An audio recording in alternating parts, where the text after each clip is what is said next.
You know the accident up there? Yeah. Someone got hurt. Where is she? Standing next to my window.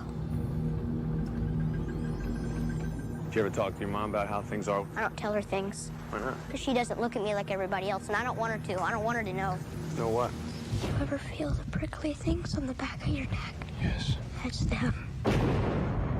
They get mad. It gets cold. How often do you see them? All the time.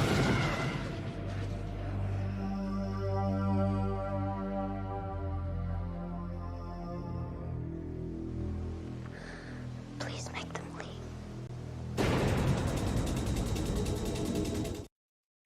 All right. Chills. Yeah, chills down our spine. Oh man. Oh man. It's weird because I'm trying to get used to this dark mode for the what is it, StreamYard, which we won't be using much longer anyway, but it's like That's I true. got the lighting in this room perfect for the like Dark light mode. and now it's like dark mode, but I was like I don't want to stare at white if I don't need to. But whatever, I'll put it back on so people can see my face. Even though that actually the ratings are probably better if you can't see my face. You see, ladies and gentlemen, this is why the uninspired reviewer stays off camera. You know what? Screw it.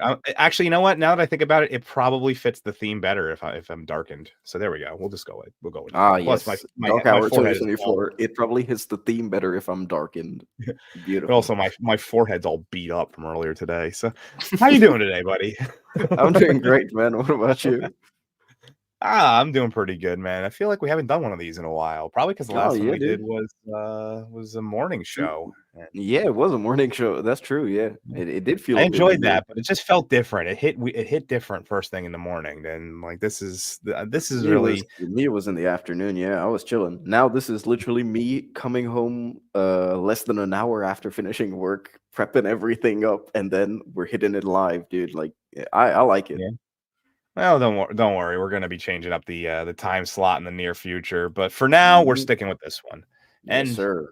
We got a bunch of really good guests today. A good movie. Rewatched Indeed, it last we do. night.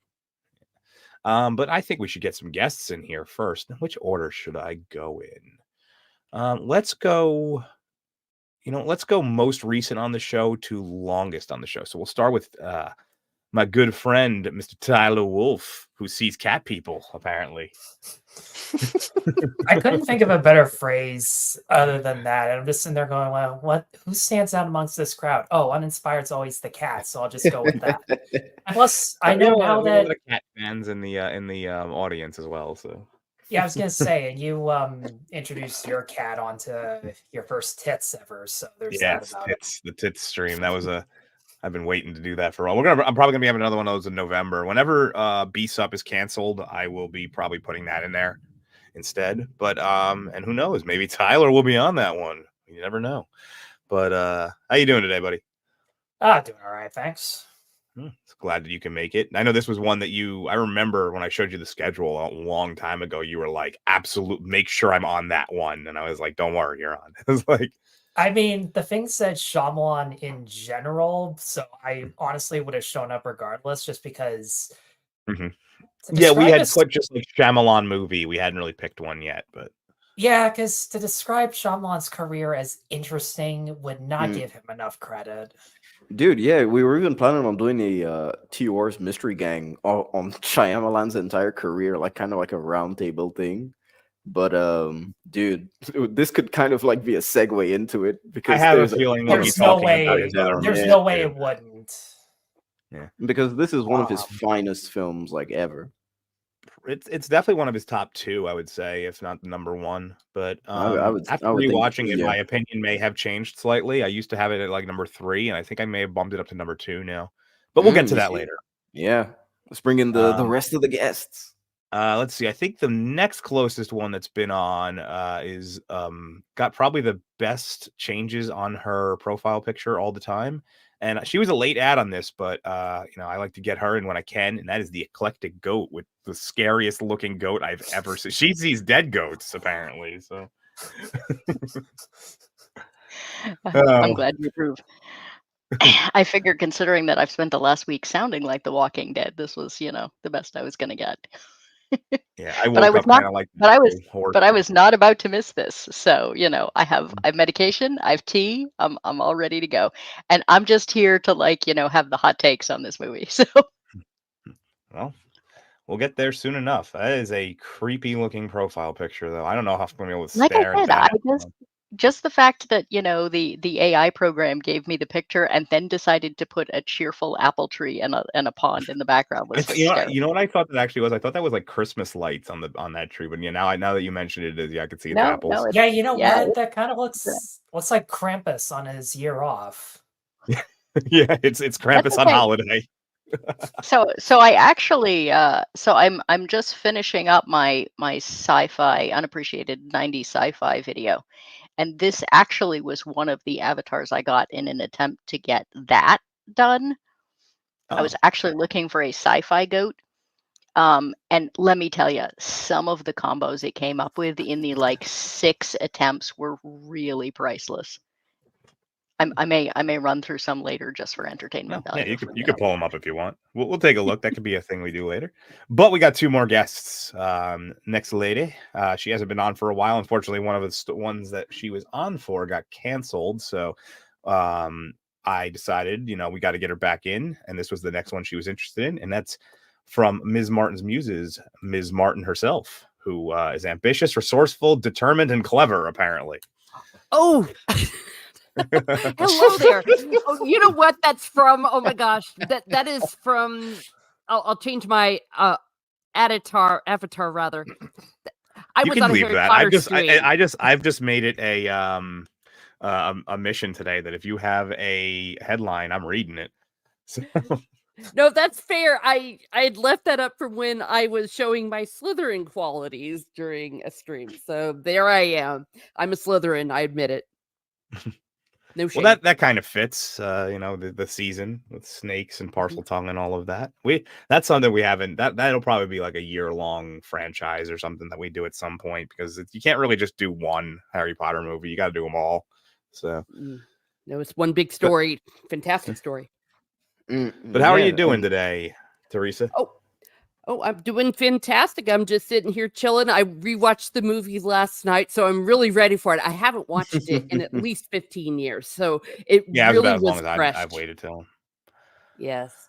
I remember seeing this in the cinema, and I was fooled, okay? I was fooled. Some people claim they weren't, but I was completely. And the perfect manifestation of using your expectations and subverting them.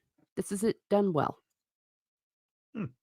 I was pretty young when this came out, so I don't remember, but I think I actually already knew going into it the first time I watched, because I was a kid when it came out. I didn't watch it, and then I had seen it a few years later, so I don't think I think I already knew the twist. But yeah, we'll don't worry, we'll get to that eventually. We'll talk about all the things that lead up and make you think about it, and the clues that they tell you along the way. But we do have one additional guest making his official Two Hoes start. He was already on our trivia show, but this is his official debut for the show, and that is True Pop Culture 7, TPC 7, if you will.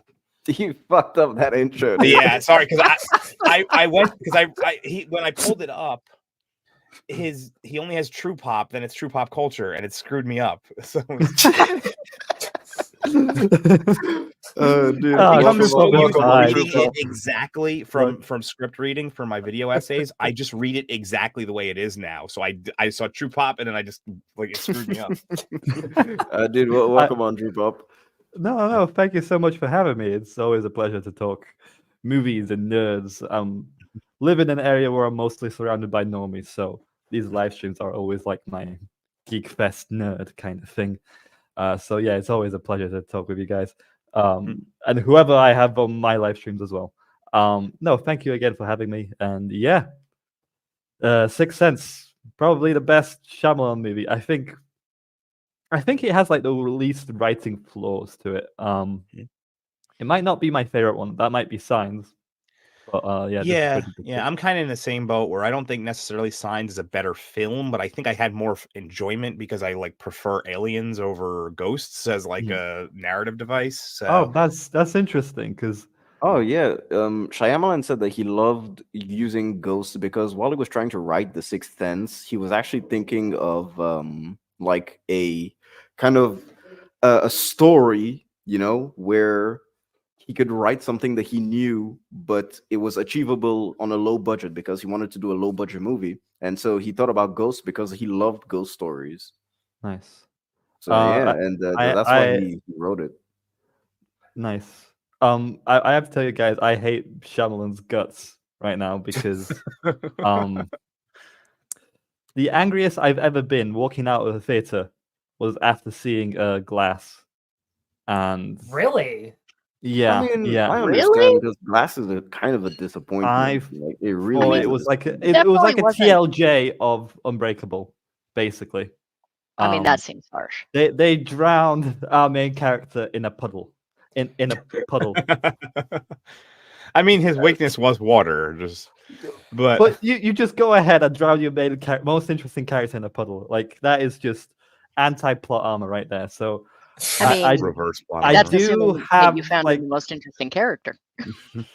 like twists and turns for the sake of twists and turns can have very disastrous results, and I think that's very much so in the case in Glass. But in here, it kind of works because you can watch the film without knowing the twist and watch the film knowing the twist and kind of seeing the differences. It works in a way. Whereas in Glass, I just feel it comes out of nowhere. It's stupid. Yeah. It's definitely so there is definite formula that he uses in all of his writing, and you can see it every time you watch a movie. He has like the false ending sort of, and then the real ending, which usually includes the twist. And it worked. I think he went on, it became more obvious to people, so it becomes less effective. It's one of those, diminishing returns situations. The first like 3-4 movies he did it was really easy to it was really hard to catch on to that. Once he's done it, 10, 15 times, you get used to it. But we'll talk about probably that as we get toward the end. But I think we have to go around the table first and talk about our first time that we watched it. I couldn't actually remember, so I'm just going to skip myself today. But and if anybody doesn't really remember, it's fine. But Uninspired, I want to start with you today because this was really one you were excited for. Well, yeah, dude, because I'm excited about anything horror, basically in general. You know me. But yeah, the first time that I watched this movie, I think I was quite young. Actually, I don't remember the age, but I was young. Now, the thing is that I didn't watch it fully up until I was about, let's say, 15, so not too long ago. But yeah, I really liked it the first time. I thought that it was a great twist. I had never been spoiled the twist, so I was actually very, very happy about that. And I think it's rewatchable, man. I think it's really good, especially when you're a big fan of 40s, 50s, and 60s filming techniques of staging and blocking. Shyamalan implements a ton of that in this movie, and just from a presentation alone, I think The Sixth Sense is 100% worth a watch for a low budget movie. And, I'm not even sure what the budget was. Let me take a look, actually. Yeah. In the meantime, Tyler, how about you? What about you, Tyler? So I also don't really remember the first time I saw the movie in full, but I really remember the first time I was introduced to Shyamalan in particular. In grade 8, my English teacher actually made us watch Unbreakable to understand how to build mythology, because it's honestly a great example of how to tell a superhero story in that similar vein. And almost everybody in my class really enjoyed it. It was much like Sixth Sense. It was a twist we did not see coming and still holds up pretty well. I actually have Unbreakable somewhere in my Blu-ray collection. I didn't bring it out. I brought some other disappointments because grade 8, the year I saw it, was also 2010. And that was the year that Shyamalan decided that he would take a stab at fucking Avatar. And we all know how... And we all know how fucking well that he was went. the one who did that. I think my brain has officially stopped me from remembering that. If you were to present me that movie or Glass, I would struggle which one to eliminate from history. I would really struggle. I found this out a couple days ago. I was going through his other movies, and The sad thing is, Shyamalan warned us that he was going to make Avatar during the happening, because the very end, where Wahlberg and Deschanel, I guess, adopt Leguizamo's kid. Leguizamo's kid is wearing an Avatar backpack, and her school bus says 2010 on a number. And I had to think about it. The Happening was made in 2007, released in 2008. So Shyamalan decided he was going to make it before the show was even fucking over. Like, what? That's actually some really good Easter eggs, man. Oh my god. Yeah. Yes, Don't even get into The Happening.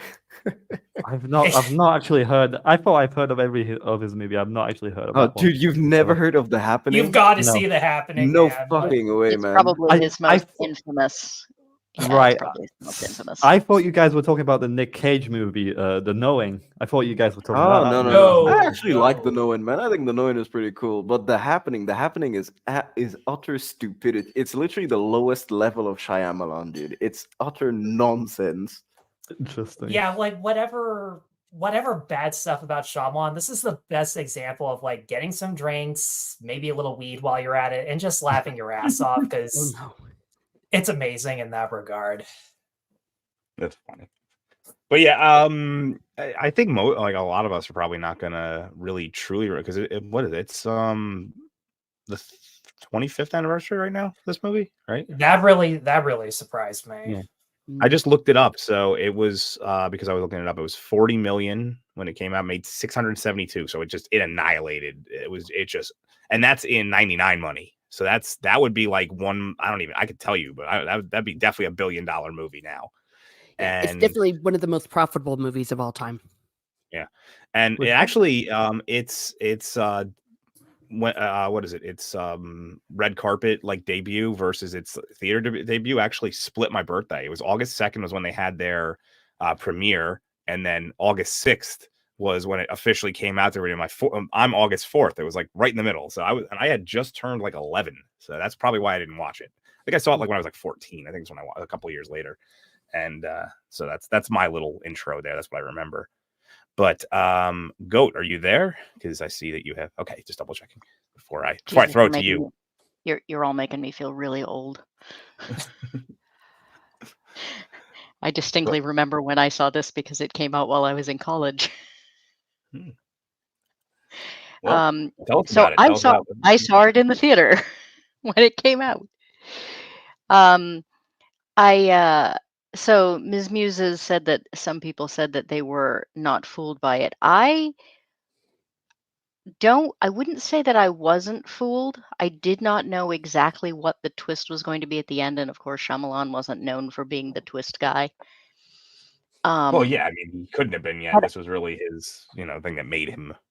I did go through the whole movie going, there's something wrong about this. There's something, either this was really badly made or there's something really off here, because something just seemed tweaky the whole movie. And so I watched it when it was out in theaters, and then as soon as it came out on DVD, I went and I watched it again, because I was like, okay, now that I know what the twist is, what was it that was messing with me? And then I hadn't watched it. I hadn't watched it since until this morning. And I was surprised at how much I'd forgotten. There's all these little subtle plot points that I kind of had escaped my brain. There's all the major pointers that everybody remembers, and then all the little tiny details in the side. Yeah, I didn't even remember that Toni Collette was the mom in this. I was like, holy shit, it's Toni Collette. And I the subplot that they add to That was their great. You're I didn't relationship. remember it was Toni Collette. I was like, holy shit, it's Toni Collette. Well, dude, yeah, that was exactly my reaction. And also the fact that they add the relationship with her and Cole, it just adds another element to the movie that wouldn't have been there if it was just him and Malcolm. Yeah, I had really forgotten how much of his torment through the movie is trying to hide from his mom because he doesn't want her to think that he's a freak. Mm. It also she's a narrative tool of showing his torment because she wants to help him and she can't. So we'll get to that, obviously. Yeah. So it was a much more three-dimensional movie than I tended to remember. and I think it actually had more rewatch value than I remembered. So it was kind of neat to watch it again after so long. Ms. Martin, that would bring us to you next. Yeah. Well, I think I'm officially the eldest here because I was out of college and well into my first job when this came out in the summer of 1999. No clue. Back then, even though we had limited internet, we didn't have social media. So those kind of things just didn't go public. We knew that, oh, it's so good, you'll never guess the ending. But I had no idea. I was completely fooled. And when the scene happened, though, when he sees the ring and he realizes that he's dead, the big twist. Of course, I was beating myself up because, like, how could I not have seen this? It's so obvious talking back to it. And I also like the way Eclectic Goat said, waiting till it came out on DVD, because back then you couldn't go to a YouTube video that was like every twist and then they would have an arrow pointing to some random thing in the thumbnail. We didn't have those back then. So either you had to go and see it in the cinema again and pay all the money, or you had to wait till it came out on DVD. And then when I did, it was just so much fun finding each of the things that were very clear. And in this rewatching, and I did also find a whole other layer to what was going on in this, even more clues that I didn't catch the second time around. So it was really a lot of fun revisiting it, and the deeper meaning behind it, that it's not just a ghost story. It's not just about a twist. It's about, well, so many different themes about death, about second chances, about feeling that you failed someone, so you help someone else, about redemption, about trust, and just good stuff. I love it. And that brings us to, I will not get his name wrong this time. It's Culture Pop True 7, I think, or something. I should just erase that bottom white headline, just have it True Pop. No, it's fine. Honestly, it was just because as I was saying it, and I happen to use green as my highlight color on my when I'm doing my readings, and as soon as it popped up, my brain went to the mode of reading it. I was like, oh damn it, I screwed up. No worries. But do you remember the first time you saw it? I probably watched this. I might have watched it during the lockdowns, maybe like 5-7 years ago ish. I can't exactly remember, but what I do remember, the lockdown was 4 years ago. Well, if you watched it during the 7 year ago lockdown, I'm wondering what was going on in England 7 years ago. But yeah, I can't exactly remember. Maybe top 6 years or something like that. I do remember it being semi-spoiled to me. There's always like some probably video game reference where someone says, "I see dead people," and I'm like, well, yeah, even like Family Guy and stuff, it became a huge reference point in everything. Kind of like even Scary Movie, they have a ton of "I see dead people" jokes and references. Yep, definitely, and that line was everywhere, and I was always asking myself, where is that line from? I remember watching some Watch Mojo video that top 10 twists, and that was there. So thanks, Watch Mojo. Thank you, Watch Mojo.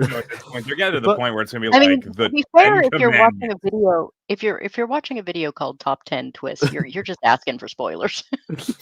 I thought, sometimes I miss some really popular movies out in my film watching, but yeah, when I did eventually watch it, I did kind of forget that I was spoiled it. I didn't connect the dots, like, oh, it's this movie where that kid says "I see dead people" kind of thing. And I was genuinely surprised by it because, again, it's more than ghosts. The story is really about grief, death, and I just love the little details inside that it's very rewatchable even with the twist. That's what I kind of thought about it. And I just love the fact that the ghosts don't know they're dead. I think that's a very interesting bit of, I don't know, world building, I suppose, with ghosts. Yeah, and it's like it's interesting because they don't really realize that they're terrifying this this kid. They don't realize they're terrifying this child, that they have a half burned face or they're covered in blood, or it's like it's crazy that to take the approach of a child, because he could have well been a proper teenager, but having Cole, his character, be a kid, I think just adds that element of fear that's needed in the movie. Yeah. There is like a psychological element to it, and it just reminds me a lot of what I'm currently trying to write. I have like this script that I'm trying to publish like as a graphic novel. My brother's like a illustrator, like fine artist. He put into that Darth Maul. So yeah, I'm sending that out to agents, and it just reminds me of what I've written, just exploration of grief, memories, death, that kind of thing. And it's very well done, I thought. So yeah. That is interesting, because like when I watched it a couple days ago, I'm just sitting there going, is this really a horror movie, or is it more of a psychological drama that has like bursts of scares in it? Because like it's insane how a half hour. I thought that uninspired reviewers clip together there at the beginning was scarier than the actual movie. Yeah, there's maybe like 2 or 3 scenes that I would consider like scary, like. But I mean, it's like. But I mean, at the same time, like it has so much build-up and tension that compensates for that, and I mean that stuff generally scares me more. And when I talk to people who saw the movie when it came out, the scares aren't really the parts that they remember. It's always the quotes that the characters share between each other, which is just a testament to how rewatchable it is, because the scares always surprise you no matter how many times you see it. But the drama that you come back, it just hits you as hard, if not even harder than before. Dude, about the scares, I almost shat myself watching this, because dude, like no joke, the scene where you have the girl that just pops out of nowhere for 1 second. I don't know. Oh, you're talking about when he's peeing and she walks behind him? Yeah. Yeah, dude, I was just clicking the 10-second skip. Dude, I was gonna say, I thought it was. I don't know why it literally made me jump, dude. Plus, I had something in my hand. I jumped so high, dude. Like no joke, it scared the shit out of me. So I've actually developed it. So I used to play a lot of like the Resident Evil games, the Silent Hill games, which are all like they're suspenseful, and they have the atmospheric, but they're mostly primarily jump scares is what gets you. So, and when I was really young, and I used to like take my controller and I'd be like and I'd throw it and it would fall, and I developed a system where I've like figured out how to make my face like do the like I basically just do the jump through my eyes. I go like, and it's like it like throws it down my body, so that way I wouldn't like drop or screw up the controller. And but even I know exactly what you're talking about. The scene, it kind of gets you a little bit. Put yourself on top, uninspired. No, I stay at the bottom because I highlight comments. That's why. It's fine. It's we'll figure it out. I'll move people as needed. All right. Oh, well, ladies and gentlemen, I guess we can start. We'll put Goat at the top. We'll go at the top. She's got a really cool. There we go. I guess. Let's say hi to the audience first. Hello, we see you, audience.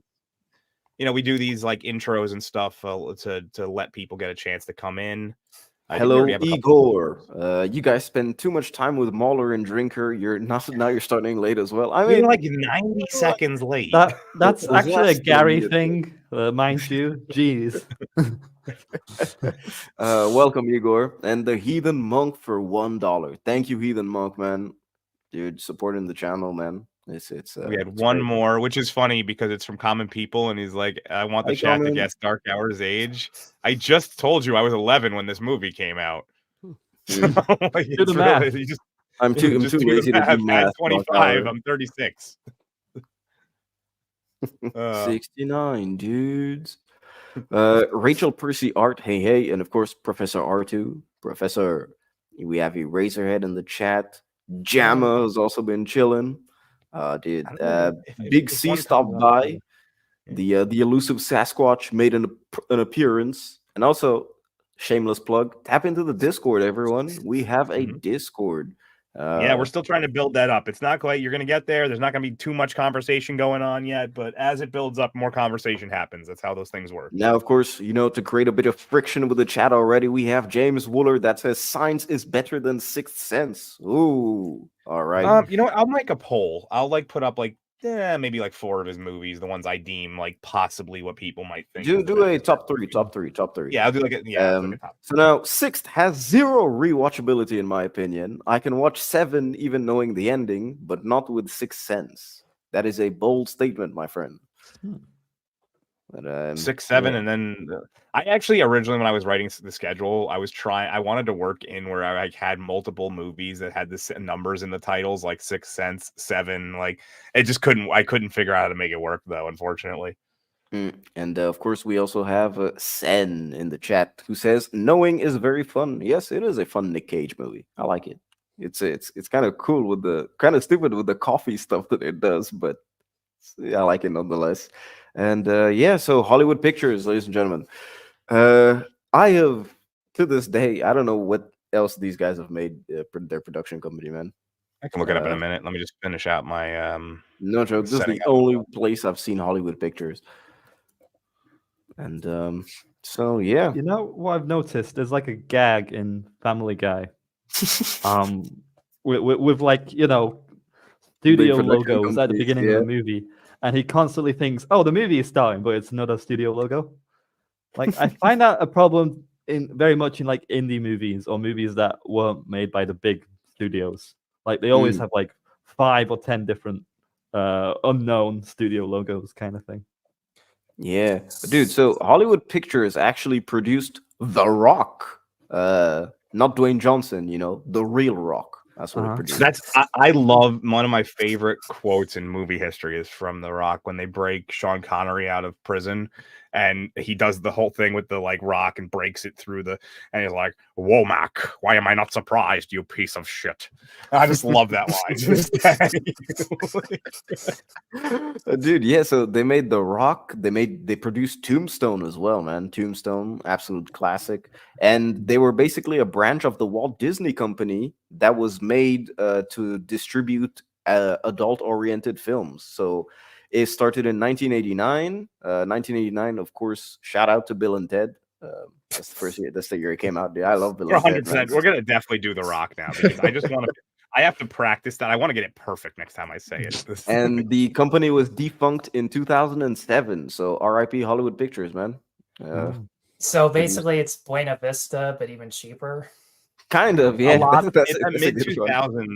mid 2000s, a lot of companies kind of got either bought out and absorbed, or they were offshoot companies that just kind of dissolved, and their employees that's kind of or were just absorbed into the larger parent company. Dark Out, about The Rock, did you hear the fan theory that it might be the actual James Bond, the Sean Connery? Yeah, that it's a James Bond sequel. Yeah, well, don't worry, I'm definitely gonna.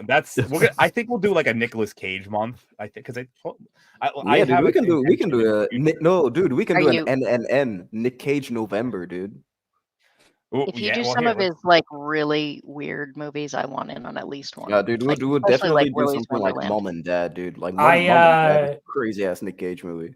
I've never seen it all the way through. I would call dibs on Downfall. Ooh. wait. Which one? I'm talking the Colors from Outer Space and Mandy and all the ones YouTube probably won't actually allow. Though Willy's Wonderland is, 5 nights like about better. A certain other movie called Downfall, but yeah. That's such a low assumption there, Troopov. Come on. The first thing that jumped out at me, and I've realized I would have never noticed this in previous, but it happens all the time now. Whenever I see Kennedy, I go, "Yeah." Oh, like I just kind of I just clam Arachnophobia, dude. Arachnophobia. I think that was like the first movie that her name was really like front and center on. Really plastered on there. So yeah, when I saw Kennedy Marshall production, I was like, Kathleen Kennedy produced this? The funniest part is that it's not Marshall Kennedy, it's Kennedy Marshall. Kennedy Marshall, So yeah. But yeah, it's like it's one of those things you just don't I wouldn't have noticed 8 years ago. By the way, Bruce Willis, was this after or before Die Hard? Because I know Die Hard made Bruce Willis after. Way after. Die Hard was 87 or 88. 88. He was still doing moonlighting when that Die True Hard Pop, came this is 11 years after Die Hard, dude. Okay. You Yeah. can tell because he's got the comb over going as a I mean, he still has a head of hair, man. You know. as a Hey. guy who's slowly losing it himself. I feel the feels are there, you know. So I they did said- get like a big name for this. So I said I was Wasn't- here for the hot takes, so I've never seen Die Hard. Oh, Okay, come and on. Goat It's Christmas. was it was good to have her on. So see you later. Fucking shocker you went that route. I always do that to people. Die Hard is a Christmas was movie. mine. I We know, had- I know. I'm just That is Hard. that is my one like gap missing, and at this point, I haven't watched it just because it's so much fun to like watch people's Honestly, expression just when I watch say our I've never seen coverage it. from last Christmas, and that was one of the movies that we probably went over the most in depth. Oh yeah. because it's not that long. It's not a crazy long movie, and we did like almost 4 hours. We on that we did a one. ton of background. We talked about a Great ton movie. of background and script related stuff when it came to Die Hard. Yeah. I love how we see Bruce Willis's name, and the first thing we do is start talking about Die Hard. I mean, that's you guys. Me, when I see Bruce Willis, the first movie that pops into my head is Death Becomes Her. I fucking love that movie, dude. Bruce Willis and Meryl I have Streep together. heard of that. It's a shame Incredible. what's happening to him, though, man. That's- I'll tell you. like, Yeah. yeah. Not gonna Yeah, lie, that's that was true. kind of one of the reasons I bought my Unbreakable Blu-ray. It just happened to Blu-ray, be sitting at my it just happened to be in my Walmart when I was like scrolling through the stuff that they had back when they had stuff to scroll through, and I just sat there and went, you know what? Fuck it. It's probably one of my favorites of anything he's ever been in. Might as well, but I just love the story as to how he actually got cast in this role, and it was mainly because he, I guess, was supposed to be in some kind of sports rom-com for Disney called Broadway Brawler, where it was him, Maura Tierney, Daniel Baldwin, and a few other people. But like 3 weeks into filming, he somehow got like half the crew fired because he hated their guts. Disney shut down the production. And instead of suing his ass like they probably should have, they made a deal with him to like make The Sixth Sense and 2 other movies as like a compensation where they would have an excuse to pay him less. And the other ones were Armageddon and The Kid. So oh, the kid. So if you ask me, that was kind of a sweet deal because 2 out of 3 of them were hits. I don't know about The Kid because I don't know anybody who's seen it, but I've seen it before. Honestly, Armageddon was like, well, I don't want to go too far into his career, but Armageddon always is a weird story to me because it came out like the exact same time as Deep Impact. Basically the same concept for a movie. Did you hear Oh. Ben Affleck's commentary on that? Like, why would they send? Yes, Ben Affleck is well known for talking shit about the movies he was in, like well down the line. So it's Oh, that's he's gross. I gain more and more respect for Ben Affleck as time goes on. Like I used to just think he just rode the coattails of Matt Damon, but I realized he's actually really funny if you listen to him. You just gotta like actually pay attention to him though. Mhm. But yeah, Yeah. back to the movie, I guess. So, we should Have probably we go on started the to movie yet? that. Sort of. Yeah, so now we have got the the credits. Sixth Sense, dude. Dun, dun, wait. dun. I was like, I remember in the Dark chat Hour, take before we over started this. for a sec. I'll be right Sure, back. yeah, no problem. I'm not really sure where these go. But let's see. It's written by M. Night Shyamalan. I'm just going to kind of go through the credits real quick. That's I it. do have Okay, to that's the whole say credit. I liked how all his early movies had like just really simplistic. I think trying not to be fancy like made the movies better. Unlike I, now. um, Unlike now. Yeah. yeah. So there's something about the credits when you're looking at them. There's it does something to your eyes. It's like it's flittering these like colors in it, really and like when you're staring, it like screws with your vision. And I think that was done on purpose. Like it's hard to 100% tell. Oh, the Devastator. Howdy, the Devastator. I mean, Right. Unbreakable, he had very simple. It was quite simple too. I mean, like the covers are simple, the credits were simple. Well, what Um, shocks me the most about this credit is the fact that it's written and directed by M. Night Shyamalan. Like, he has his name kind of plastered all over the intro and the outro. It's an M. Night Shyamalan film. It's, written and directed by M. Night. You don't usually see this with first-time directors. Even you don't really see first-time directors having, people like Bruce Willis in their movie. I mean, it's technically not. This is technically his 3rd movie. Like he had done stuff with other people, but like not on this scale. Like, Yeah, not his own it's- first feature. yeah, because like Praying with Anger, I have no idea. I don't know shit about that one, but Wide Awake had like some decent people. That had like Dennis Leary. For some reason, Rosie O'Donnell was a thing back then. I It was remember the her. 90s. Yeah, exactly. She was big in the 90s. She's way bigger now, actually, but I don't mean as a star. I mean That as a was person. that was too easy, man. It's a true statement, but that was too easy. So but yeah, well, let me just continue. So at this point, we see Bruce Willis's, who is called Dr. Malcolm Crowe in this movie. This is his wife, Anna Crowe, and she's going into the wine cellar, which is as scary as, you know, the basement in Home Alone, basically. That's the same vibes that it gives off. And yeah, man, I just love the framing from the get-go. The cold air, because, you know, so whenever there's a ghost, it's cold around. And I mean, when it's on a rewatch, you start to question already at the point where, are there other ghosts in this house that we just have never seen, or, you know, stuff like that. It's just nice little details, or nice little seeds rather, that were planted around. Yeah. I do love the shot of like her looking for the bottle of wine, and like the cellar kind of looks like a window bar, as if we're spying on her. So already like you feel tense up. Yep. Well, the whole idea of going down into the cellar, going down into the depths, into the darkness, that's a theme that keeps coming out too, is that we're going to be going into the spirit world. And several other things as well. Yeah. And so what we see is that she goes upstairs and meets Dr. Malcolm Crowe, Bruce Willis, with his absolutely gorgeous head of hair, ladies and gentlemen. Just look at that. I'm not going to attempt to pronounce this person's name, but thanks for coming for the first time, Emic, and that's where I'm ending it. Because I'm Hey, dude, welcome, man. that. Welcome. Watching two hosts for the first time, man. It's our pleasure. And so I don't know if I can read this. Oh, yes, I can. So basically what they're celebrating is, I think they've come back from a, you know, let's say a gala night or something like that. And that was celebrating Dr. Malcolm. So it's in recognition of his outstanding achievement in the field of child psychology, his dedication to his work, and his continuing efforts to improve the quality of life for countless children and their families. The city of Philadelphia proudly bestows upon it. It gets too blurry. I can't read the rest. It's a mayoral citation. That's what it is. It's Yeah. and then it's the something of excellence. I can't tell that one. Her face is obscuring most of that word. But yeah, he's being praised by the city itself. Yep. So, and because he's still alive, we can see his reflection. Yeah. I never even noticed that. Oh shit. To be honest, unfortunately, I didn't give this a rewatch before the stream. But no, I didn't notice this detail.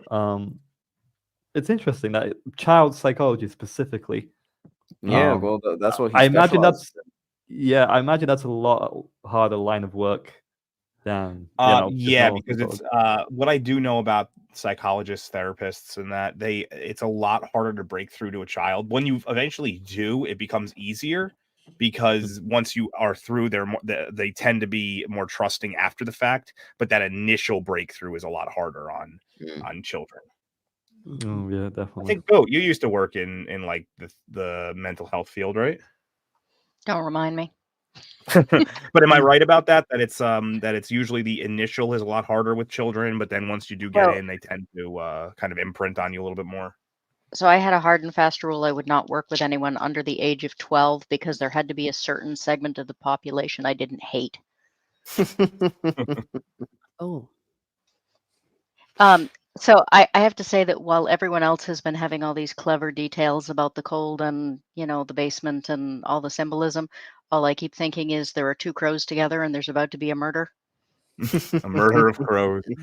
I do like that they chose that as his name, by the way, because the crow, or a raven, is always the symbol of crossing over to the other plane of existence, and he's kind of stuck between them. And I think it's a great. They do some really creative things with the names in this movie, which is I was gonna say, once you just said that, I realized why Cole's last name is Sear. Sear. Yeah. Cole Sear, yeah, because he can see the the darkness. Cole Sear, it's like, there's a lot of, and that's that I think that was the success of this movie, and those little details being so fantastic is kind of what led to M. Night being the way he is now, where he's always trying to one up himself, but he can't do it because he did so good this time in terms of those little details. Yeah. And so now, of course, they hear us. Well, no, they're going back to the bedroom to, as Borat would say, sexy time. And Sexy time. sexy time. So yeah, and so as they're going back, they find out the bedroom window is broken into, and there is the man of the hour, Donnie Wahlberg. Donnie Wahlberg, also known as Vincent Gray in this movie, who is an old patient of Dr. Malcolm. Yeah, Donnie Wahlberg. I mean, he came in, did a great performance, and left. Like, he was on screen for what, 45 seconds? That was it. Yeah, and they just reused the same thing again. I love how he's in his. What else was he in? He was in quite a few things actually, but I can't let me pull up his IMDb because I know he's in a lot of stuff. He gets overshadowed by his brother a lot. So well, he's in a ton of stuff, man. Like, he's been in the Saw movies. He played. Well, I mean, everybody knows him from New Kids on the Block. Yeah, that's true. That's really the thing people know him for. Was he the main guy in the first Saw? The one? No. He's the assistant. The kidnapper in the first Saw. He's in the first 4 Saw movies. Yeah. He was in The Taking of Pelham 1, 2, 3, the TV movie version. Dreamcatcher, another movie he was in. Dead Silence. I remember him in that. That's kind of one of those forgotten horror movies of the mid 2000s. He was in quite a few. He gets really overshadowed by his brother, unfortunately. Oh, Band of Brothers. Yeah. Oh, yeah. That's right. How old does he look to people here? How old does he look, or how old? What was the question? How old does he look to people here? I mean, I'd say right there, he looks like he's in like his mid 30s. He was 30 at the time of recording. He looks like he's balding, so I'd say like 30, 33. Yeah. Well, because he says I waited for you for 10 years, which means he has to have been one of 13, maybe. Yeah, he has to have been one of Dr. Crowe's patients 10 years before. And if Dr. Crowe does children, that means he can't be more than in his early 20s. Well, that's what meth will do to you, man. Meth will age you up. Yeah, all the drug. Yeah. That's kind of, I'd literally chop it up to medication, like meth or drugs and stuff. I mean, he's been terrified his entire life of ghosts, so he probably there's a lot of stress there, Yeah, dude. Plus, I mean, if you look up kids back from like the 30s or 40s, if you look up pictures of kids, some of them look like adults. They just have that 1,000-yard stare in them. People look a lot younger now than the equivalency person 25, 30 years ago. He doesn't look much younger than Dr. Crowe in this, though, which actually I think he technically was he 30 in this? I thought he was 30 when this came out, so he might have been 29 when they were filming it. Okay, I was thinking he was older than that. I thought August of 1969 is his birthday, so depending on when his scene was filmed, he was either 29 or 30. I would assume that they probably got his stuff out of the way early because he was just in the one scene and they reused it, so they probably just took care of that real quick. Man, so he aged badly in real life then. Basically. Probably, yeah. Yeah. Yeah, we got a blue collar loser for $2. Thank you, Chris, man. Late, but catching up. Talk while I work, you slugs. Oh, man. All right. Thank you, Chris, man. I am inevitable, and I am Iron Man. Hey, Waylon, how you doing, man? Now, I do have a clip for us because Donnie Wahlberg's performance, I thought it was worth a highlight, so... I don't have a lot of clips for this stream. However, it's mostly to highlight the acting or just the scene. So, yeah, this is a long one, but bear with me. This is 47 Locust Street.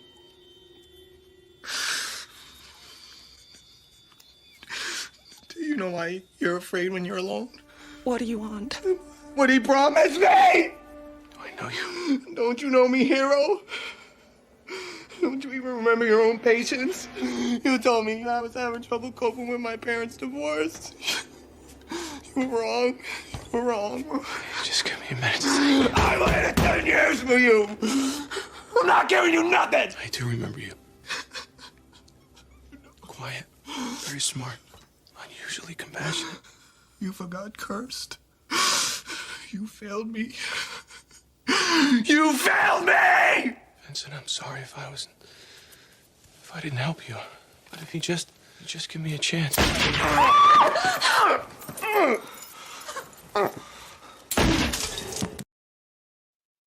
Wow. Nice, dude. I just think it's a fantastic scene. I think the tension is there all the way throughout. Everyone's performances are great. The weirdest thing to me is, so he's like, clearly deranged, but he took the time to get a nipple piercing, and that is, it shows that he still has social life and priorities. Yeah. But yeah, I think Brian says it best. I'll highlight in a second. But what a start! What a like start. it really, this is one of the fastest starts to a movie you'll ever see. Like it just gets into it. It gets right to it for the most part. We're about like 5 minutes in, and you already have someone shooting themselves in a bathroom. Well, it gives you all the elements. So, how would I say this? It gives you all the elements so sequentially. So first, you understand that this is Dr. Malcolm's wife. You understand that he is very good at his job. He's supposed to be very good at his job, hence the award. Then you also think, oh man, he's a child psychologist. So seeing someone older come and say that he has failed him, breaking into his house, it's just everything has been given to you piece by piece for this moment to work very well in the span of 3 minutes of setup, not even. I just think that's a testament to some good writing. Yeah, if only movies had that sort of setup, quick and efficient in today's time. Every movie nowadays is just like 2 hours at least, and drags its feet. One thing I've never been able to piece together about this scene, by the way, is so their bedroom is on the second floor. Yeah. How did he get to the window? Crackhead energy, dude. It's crackhead energy. He just has that crackhead. It's magic, dude. It's magic. Listen, you have crackheads that are lifting up fridges and shit, dude. I'm sure he could have jumped or climbed up a 2-story window. You have crackheads who literally walk other people's cars to pawn shops. Like, what are you doing? Exactly, dude. Crawled up like Spider-Man. So from the mental health perspective, as someone who's had to go into someone's houses and deal with people who are disturbed like that, this is probably, I worked in a prison for a while, and people said, why would you go work in a prison? And I said, because it's safer. And it really is, because going into someone's house when you never know what they have where, and you walk in the door and they look like that or they present like that, is absolutely terrifying in real life. It is the worst thing ever. One thing I've heard about people that are like extremely paranoid, that they're kind of in a state of like hypervigilance. So they watch your moves very carefully. And the key is, do not lie to them. Yeah, because they will watch your every move, and I get the sense like in this scene, as a person who has clinical paranoia, panic disorder, and like all of those things, and I do. That's not a lie.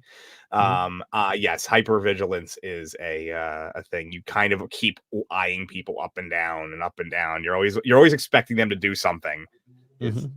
Yes, so the key is to be very truthful, and I think he was a little not truthful in that scene. Like, does he remember him? Does he not remember him? It kind of want to be as honest as possible. He's also drunk. You have to remember he's drunk, so he's trying to remember shit while he's drunk.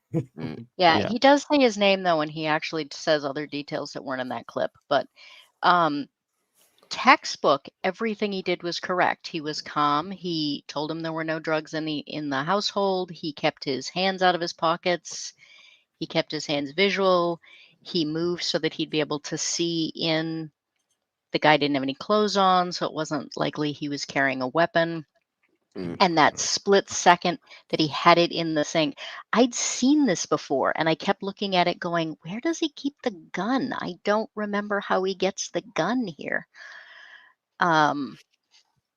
And like everything he did there was really textbook perfect, and he still got shot. Yep. And yeah, Indeed. that was 24 years of my life, and that's why I now raise goats and don't do it anymore. We have a super chat from RRTNZ for $5 Hey, New Zealand hey. dollars. Well, Signs is my favorite Shyamalan film. This one is. I love how no one pronounces that name the same. By the way, this one is excellent. People who spoil the twist for others should be publicly flogged. Yes, Cheers. shame. You hear that one? Bro? Shame. That does kind of It's segue like that- in. That does kind of Oh, go segue ahead. into what I was gonna say. They bring up how Cole has like scarring that he allegedly couldn't have got on himself, and when Vincent turns around to grab his gun, those scars are like right on his back, ones that he couldn't have inflicted on himself. And it's the kind of stuff that is similar to that one ghost that Cole had to deal with. I think it was the one that Uninspired mentioned in the kitchen, had those exact same scars. And I'm just sitting there going, are those the exact same like inflicted ones from the ghosts, or what's going on there? So I have a theory about that. When we get a little further, I'll go over that theory. But yeah, and yes, I agree that anybody who gives away spoilers, Should be flogged. Yep, 100%. Like a formal, like, you tell people ahead of time, hey, we're spoiling the movie here in the stream or something. And yeah, but then that's proceed at your own risk. But like if someone comes out and specifically, like I remember when I saw, back when I still had hope for The Force Awakens for Star Wars, and you couldn't go anywhere. Like I was in an NFL like chat page back then, and it was somebody was like just there spoiling the movie. It was like a coordinated effort to spoil the movie. Jesus. It reminded me of the clip. Yeah, that's a dick move. Or no, it was Family Guy. It was either Family Guy or The Simpsons, where they walk out of Empire Strikes Back. Who could have guessed that Darth Vader was?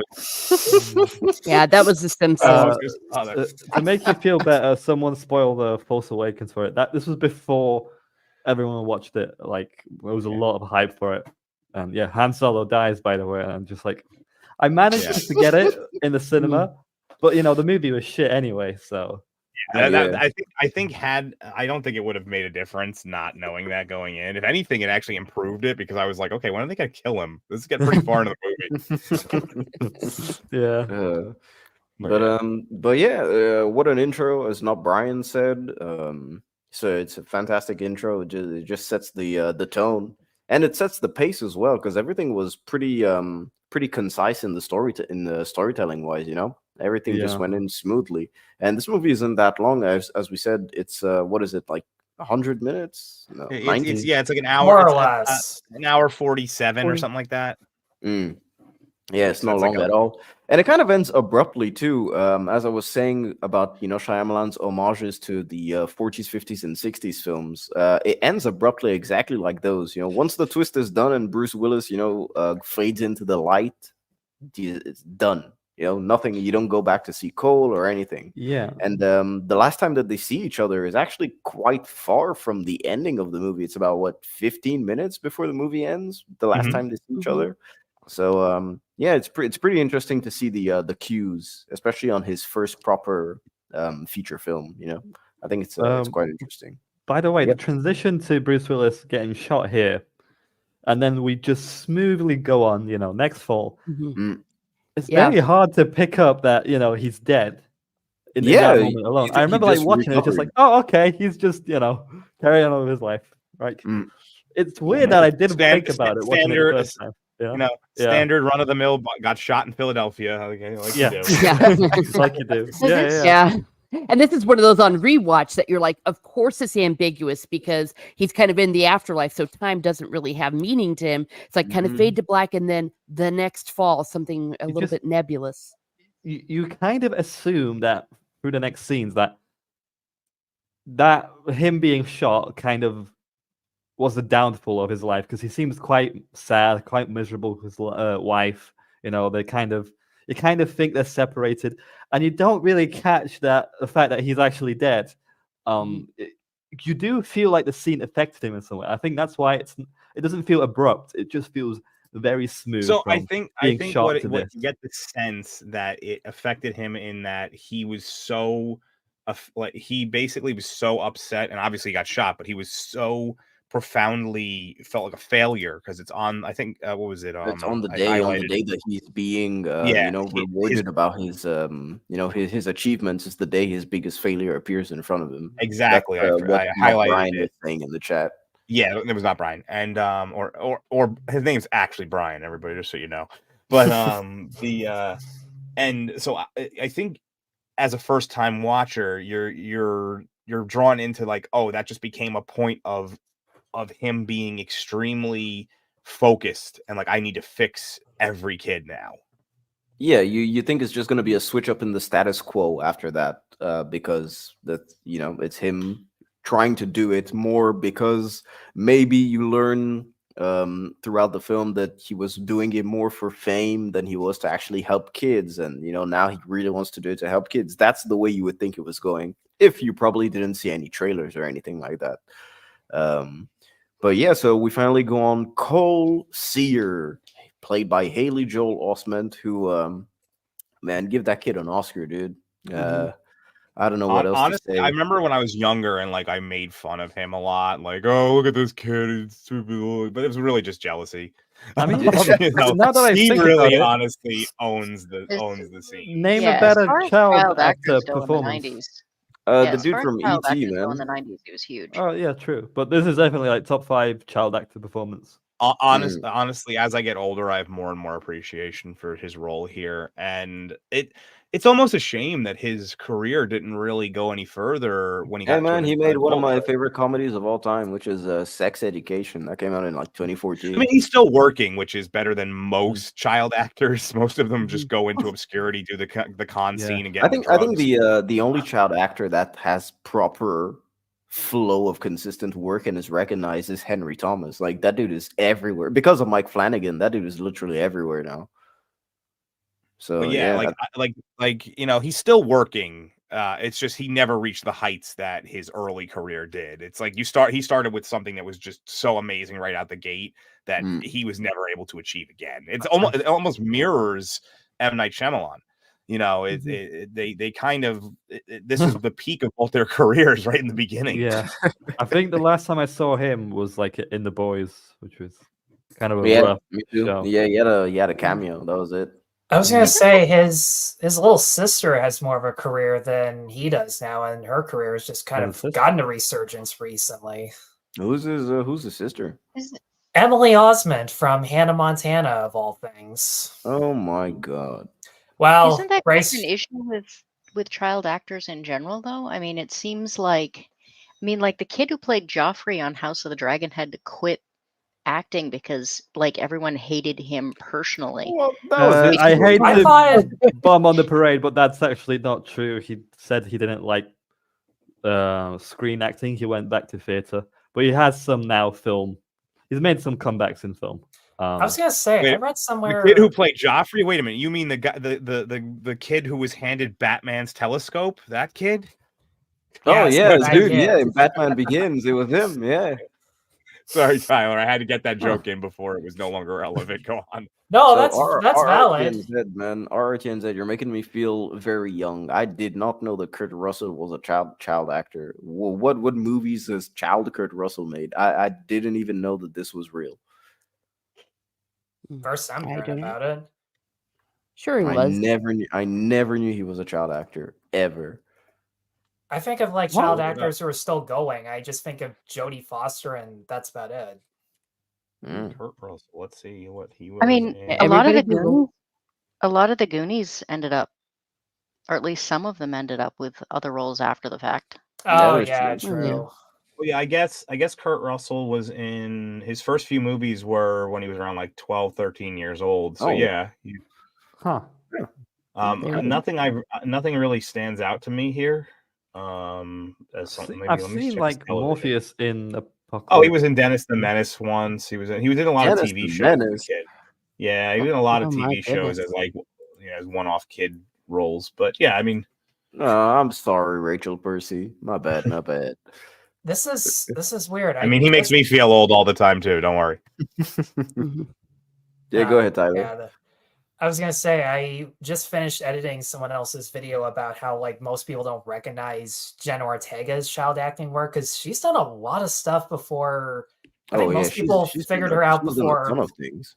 Yeah, most people remember her for like Scream and Wednesday, but like she was a Disney Channel kid. She was on like the Netflix Richie Rich, which I had no idea that even existed. I think that's the reason why people don't really remember her, because people that are my age, which I'm the same age as Jenna Ortega, a ton of us didn't really grow up watching her generation of Disney child stars. We grew up watching the previous the generation just before. So, you know, we kind of grew up watching Hannah Montana and stuff like that, you know, not the new Disney shows. So that's why a ton of people who are the same age as Jenna Ortega and the same age as us have only now discovered her through Wednesday and Scream. Yep, exactly. It's kind of weird. I don't know. But yeah, what do you guys think about the first meeting between Cole and Malcolm? I loved it because the kid saw him on the bench, and what did he do immediately? He started running away, and then he runs into a church, a place of quote unquote sanctuary, and hides. And I love that it just keeps showing that there's two meanings to everything. It's like, oh, he's just trying to avoid his therapist because he doesn't want his therapist, or he's running to avoid something very differently. And as he's coming in, he's saying the de profundis, which first of all, a child wouldn't really know that, especially in the 90s, but that it's giving a hint that he knows some Latin of the penitential Psalm 130 that would be known by, say, somebody in his old soldier people. And then the double meaning, out of the depths I cry unto you, O Lord, which is also done for confession, but also at funerals. So there's loads of layers in this one little scene. So I loved it. Yeah. And I didn't even pick up on the fact that it's set at funerals. You know, this is the first time we see Malcolm since he got shot. So, man, yeah. Huh. What about the rest of you guys? All I can say is that RRTNZ is now very angry that we are not mentioning every child star of all time. And not gonna lie, I blanked out on some of those myself. Will Wheaton. I mean, I don't know if I didn't catch if somebody else said about the most success. I actually said that he wasn't nearly the most successful. He just has more success than most child stars because he is at least still working. That's what I said. I didn't say that he's more successful than all of them, but I don't know if somebody else said that. Dude, no way. I have to rewatch Iron Man 3 to confirm this. Yes, she was actually. Yeah, I scoured. I mean, that would make sense. That was when Disney took over, so that would make sense. Huh. Yeah, it might explain the dip in quality as well. Iron Man 3 was shit. It had its moments. Let's have a competition. We'll see the weirdest name you could throw out that had a child actor in it, and just throw in one that's not real and make us go watch them all. Oh, you want me to be like Echo Chamberlain and make up a movie or something, or make up? Dude, and so now we finally see him arriving home for the first time, and we get the first elements, of course, that he's dead, man. It's game dead, over, Jim. man. Game over. Do you guys think, by the way, that the kid sees his wound on his back and he just doesn't see it? No. Absolutely. No, I think he must, because he sees the wound on the back of the kid that we see later. The kid that looks perfectly normal, and then he says, "I'll show you where my dad keeps his guns," and then he turns around. I'm a thoroughly think about it. It's a perfectly placed wound because he can't really see it. I'm thoroughly of the belief that he's the whole movie. He's trying to hint to, that he's dead. He's the whole time he's trying to be like, you're dead, dude. Like you might want to just be aware of that, but he doesn't want to say it directly. I was gonna say it seems rude. Well, that's one reason, but I was gonna say, like, he's always lugging around that briefcase, and I can never remember if he's holding it like in the left or the right hand. Because if he's holding it in the right hand, that could theoretically mask the wound and be like the see what they want to see example that he was talking about. But on the other hand, like, yeah, by the end of the movie, he obviously knows, because there's that point where he says, maybe you should talk to your wife while you're asleep, because that's like the last final little nod of trying to bring this guy at peace after everything that he's done for him. Yeah. So dinner is made for one. Everything is basically for one now. And once she steps into the room, she covers up her cleavage. So that's how you know it's cold. Well, in the tissues, like obviously she cried herself to sleep. Yeah, Yeah, if the I roles were know the reversed tissues here, the the first tissues would have time. much different meaning. Oh. Uh, Not for a woman. yeah, I had missed the tissues previously, and when I saw it this morning, I was like, oh, she was crying. Yeah. Yeah, but And, it's still one thing. It still makes sense within the context of he believes that their marriage is just falling apart when really. Yeah, that's what you would think. It's so good. And of course, the first locked door. I love how the handle is just gleaming red. It's Well, yeah, they use red as a. Oh, go ahead, Tyler. I know exactly. Go ahead, take it.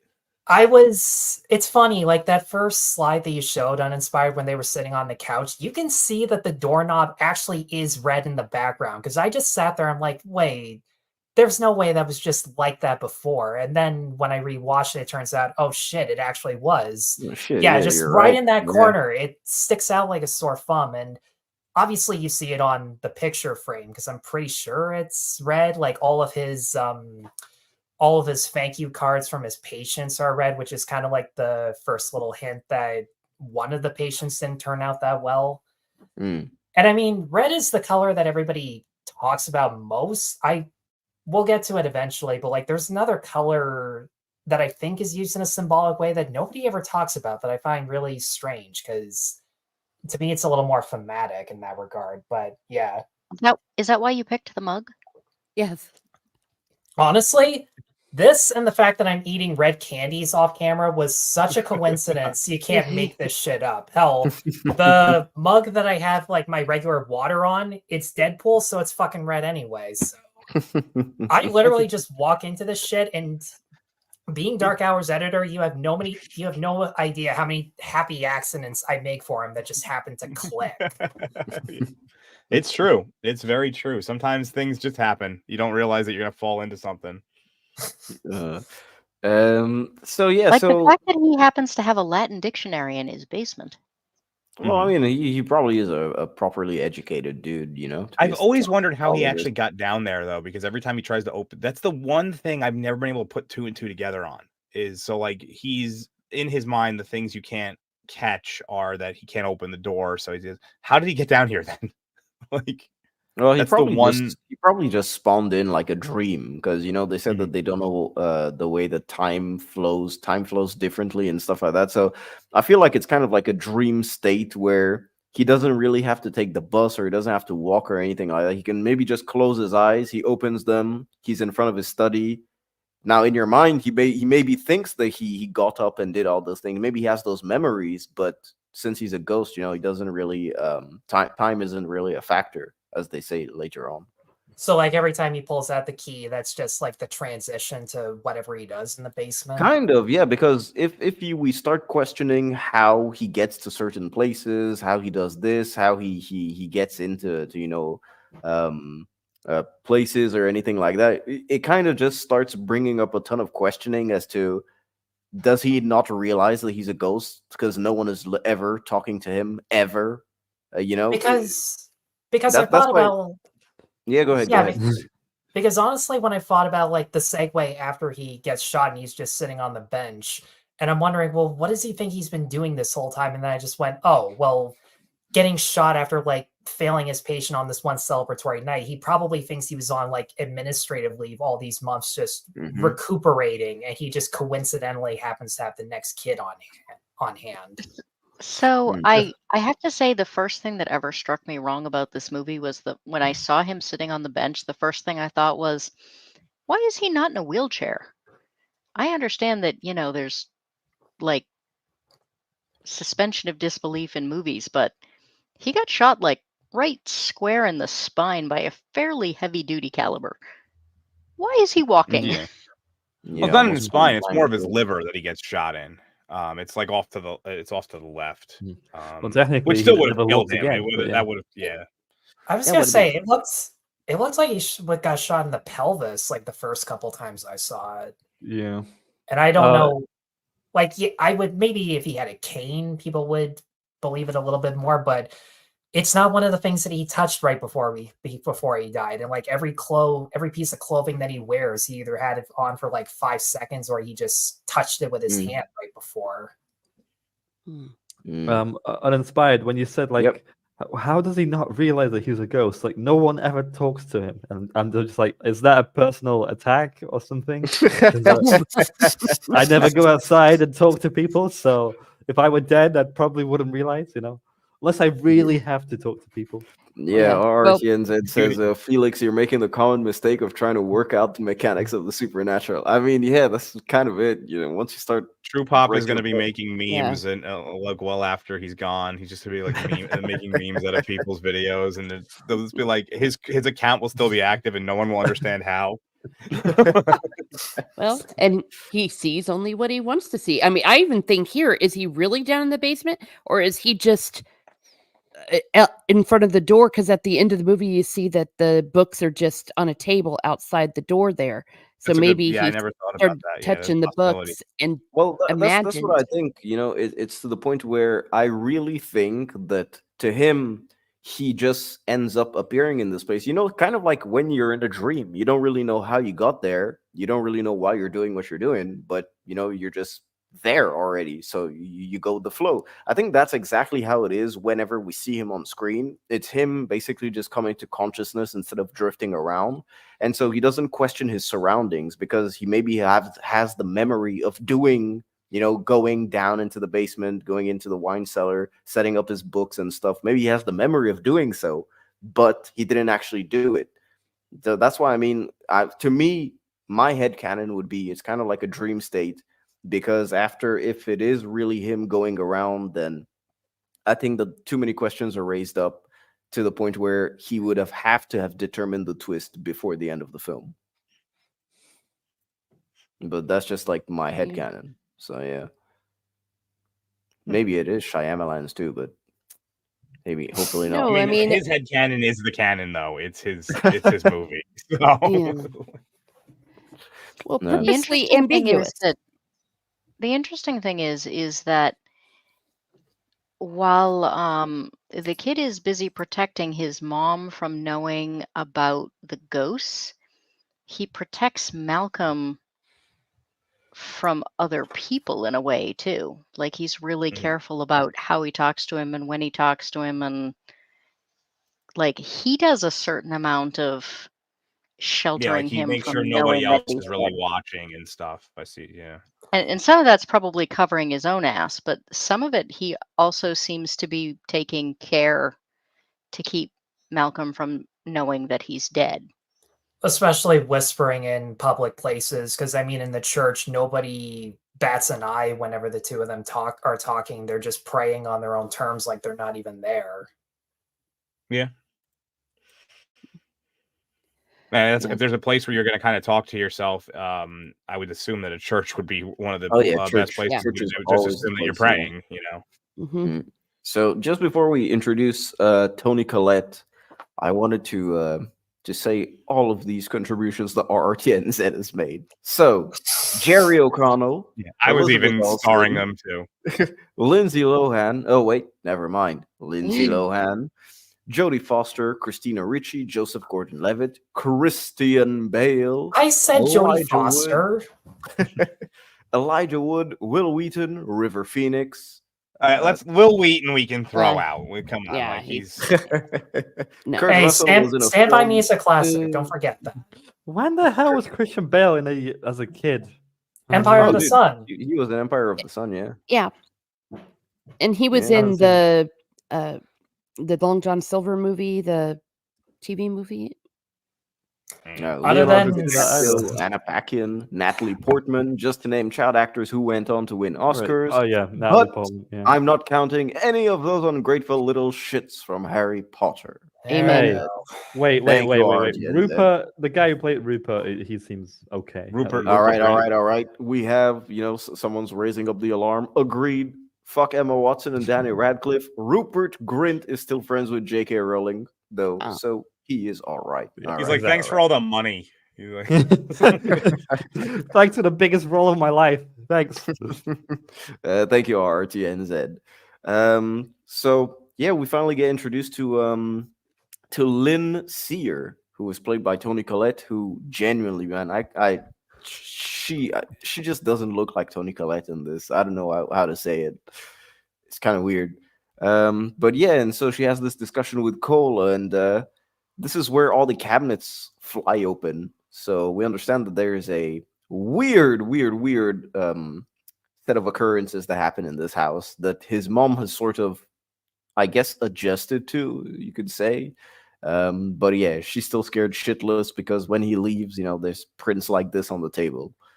So yeah, and that's clearly too big to be his hand. By the way, that's like the thing that's supposed that look at it next to the bowl. It's Mhm. Oh, I clearly thought his the old hand.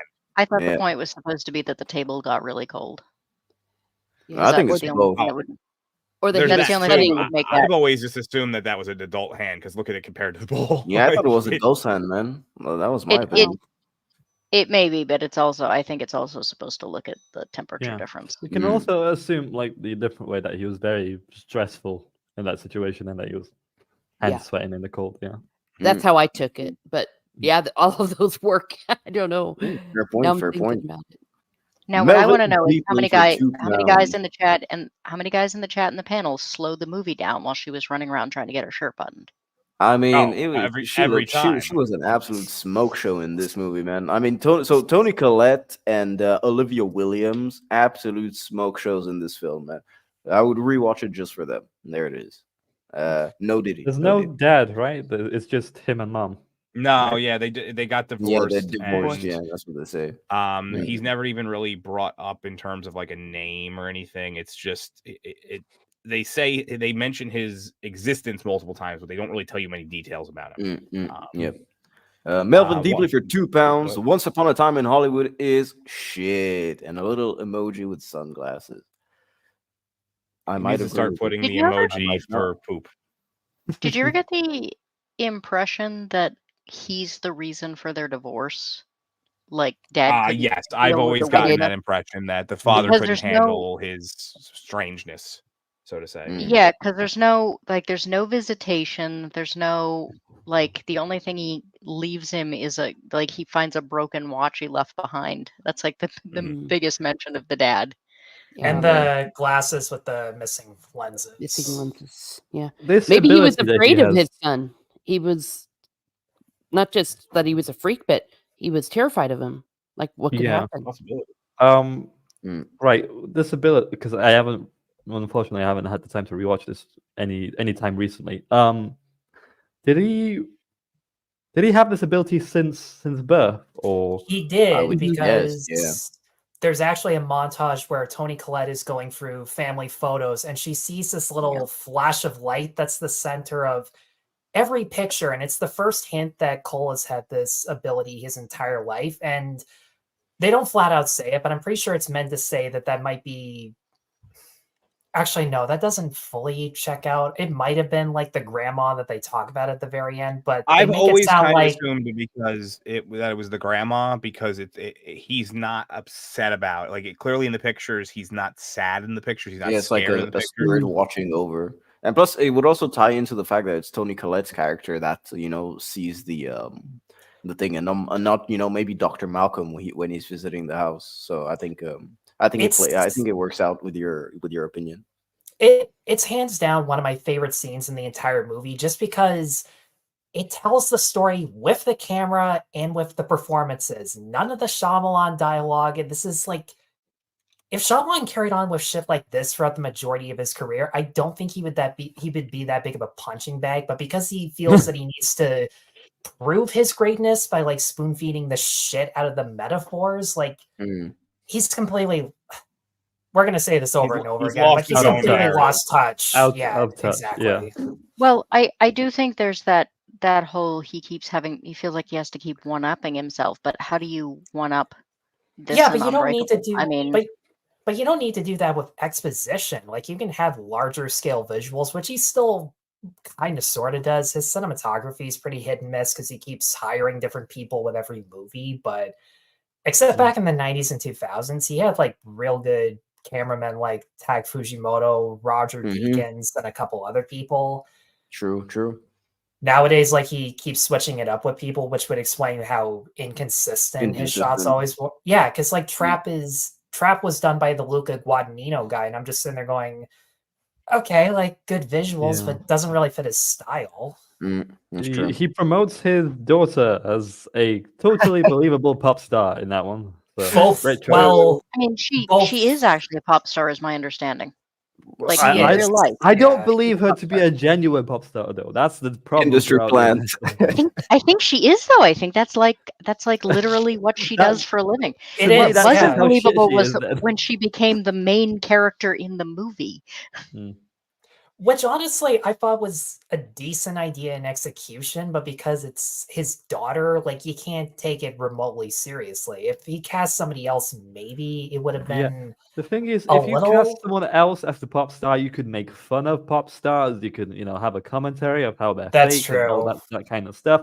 But because it's his daughter, you can't really blemish her or have her, from any point of view, be disrespectful or anything like that, so it's just kind of whatever. To the point where in the Trap trailer there's a billboard for his other daughter's movie The Watchers, and that billboard isn't even in the movie. Like I checked. That's how far up his own ass that he's treating these girls, which is unfortunate. I mean, he's always been up his own ass, though. He makes sure that he's in every one of his movies. I know, but like the drag, small role, but it's always pivotal. I know, but like to drag his own family into it. Okay, but let's be honest. Okay, I don't have kids. How many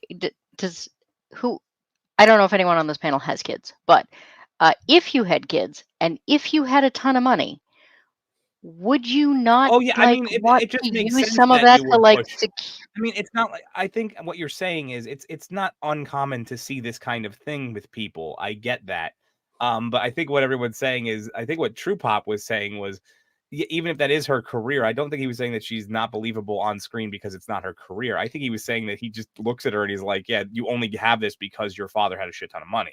I think that's what he's saying. Am I correct with that, True Pop? Yeah, exactly. Except I think she's a pop star past his money. She just got in the movie because of his money. She is, yeah, but like I think the movie was partially her idea to begin with, because I think she just liked the idea of a thriller set in a pop concert, and then his mind just took over. That would be what I think happened. She's terrible at acting. Like her acting is absolutely terrible. Like I get what you're saying, Goat, that you can't have cameos, but main role. She turns into the main character. Oh yeah, that was stupid. Like if they had just left her the background pop singer, like that totally would have made sense. Yeah, bringing her to the forefront was the mistake. Well, speaking of children who have dreams of becoming actors, ladies and gentlemen, meet Tommy Tomasimo, the little shit. I love this dude, man. Hey, you see what I did there? You like that arm around the shoulder? It's called improv. The great actors do. This kid was in a lot of stuff. I forget his name, but he was in. Trevor Morgan. Trevor Morgan, yeah. He's been in a ton of stuff. Even older, he's been in a ton of stuff. I'm ashamed to say I actually have a cassette of the movie he did before this, and my God, you would not have guessed. In fact, I'm just going to pull it out right now because this is just. Well, wasn't he the kid in Jurassic Park 3, man? He was the kid, right? He was in Jurassic Park 3 afterwards. And it's I like Jurassic Park 3, man. I'll defend that any day of the week. I have no idea how this is going to look on the camera, but it's more dignified than Rolling edit this. Yeah, it's probably the best Jurassic Park sequel. Nice. Barney is the best Jurassic Park sequel. Nice. That is a crossover that I think we need, is Barney and Jurassic Park. Well, I'd he watch is in Purple Jurassic Park Dinosaur. 3, technically. I have to say the fact that this kid on is the villain. basically like he's like child actor Inception here. Yes. He's like a Yeah. child actor playing a child actor wannabe. I mean, I love how they eventually do show his commercial too, because they hint at it. I mean, we'll get to it later. But it's, God. I'll save my opinions for that for later. So yeah, so what do after meeting Tommy Tomasimo, every time I say his name, it's gonna be it's gonna be first and last name. You It have is a good to- name. It definitely is like an actor name. Like, Yeah, so that's,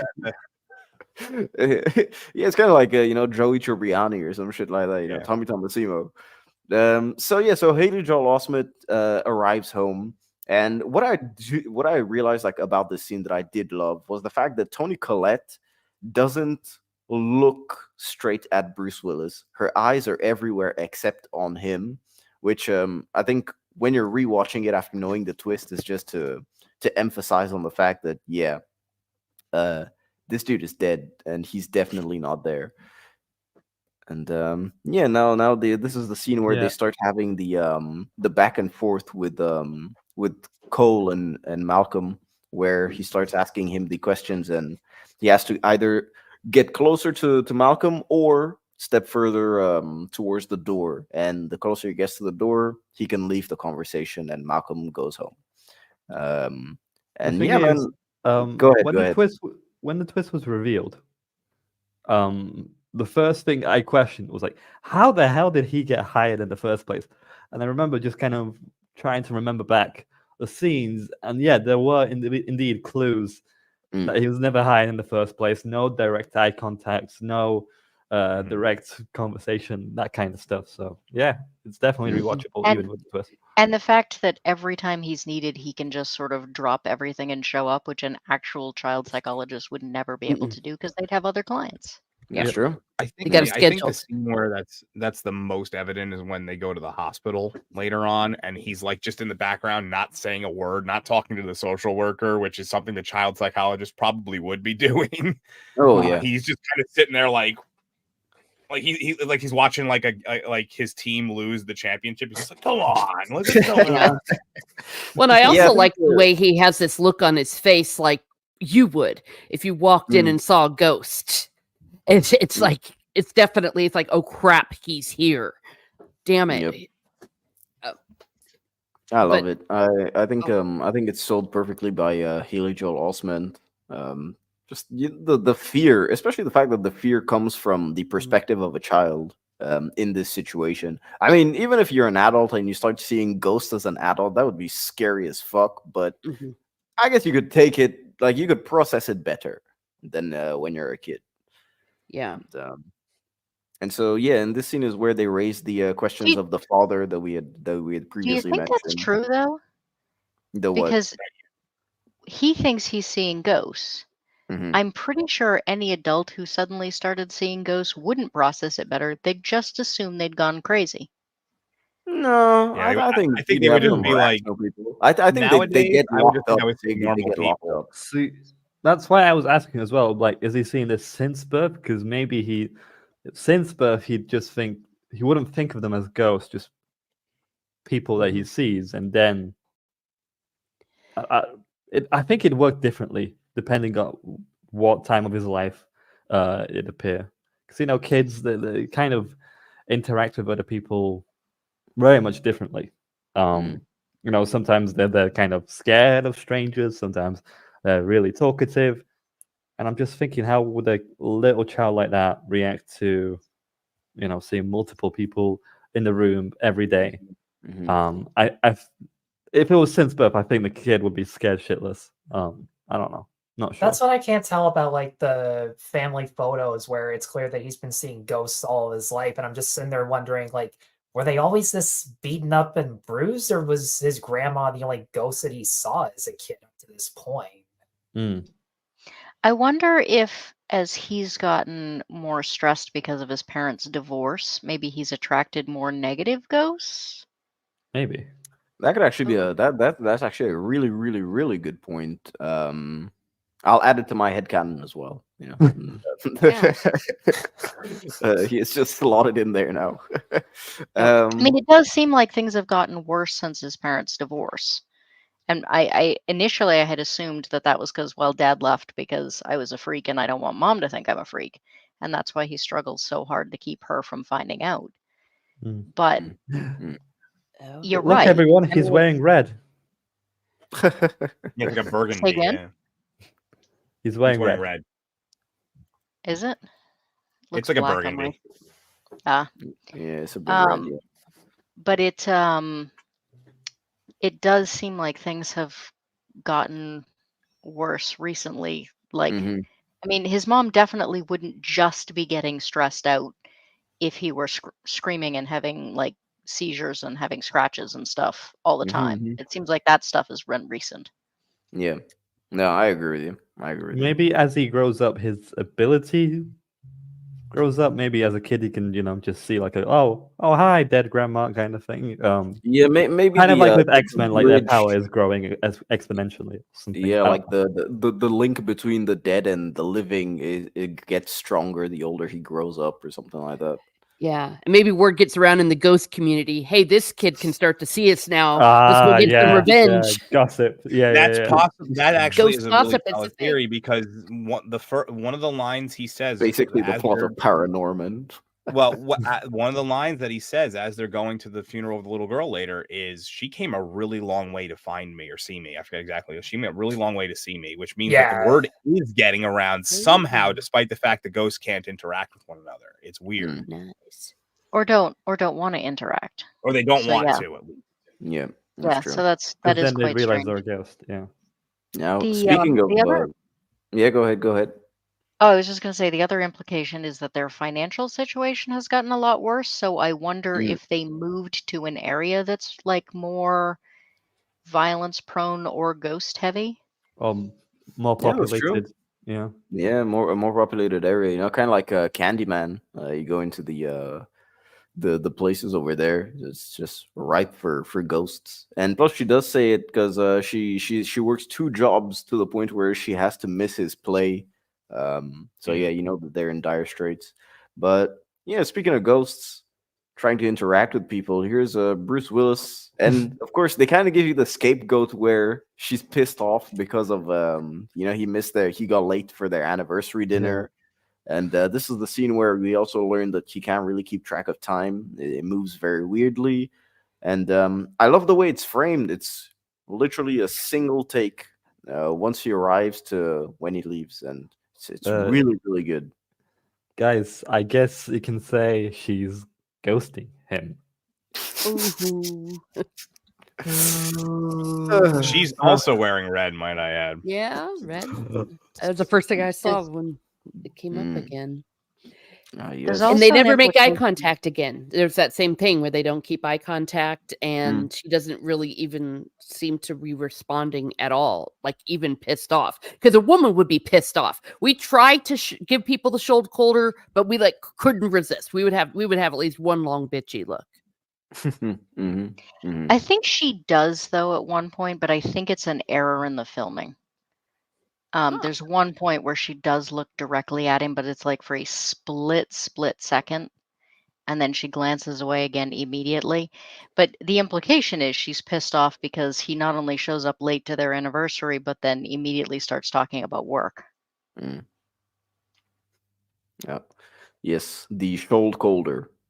I was gonna let it slide. Yeah, I wasn't gonna Sen say isn't anything. going to. So yeah, what is supposedly the next day, we see Bruce Willis with his absolute luscious locks of hair. Man, look at that, nice set, proper. in that nice blue shirt that we haven't seen before. I swear we haven't seen that shirt.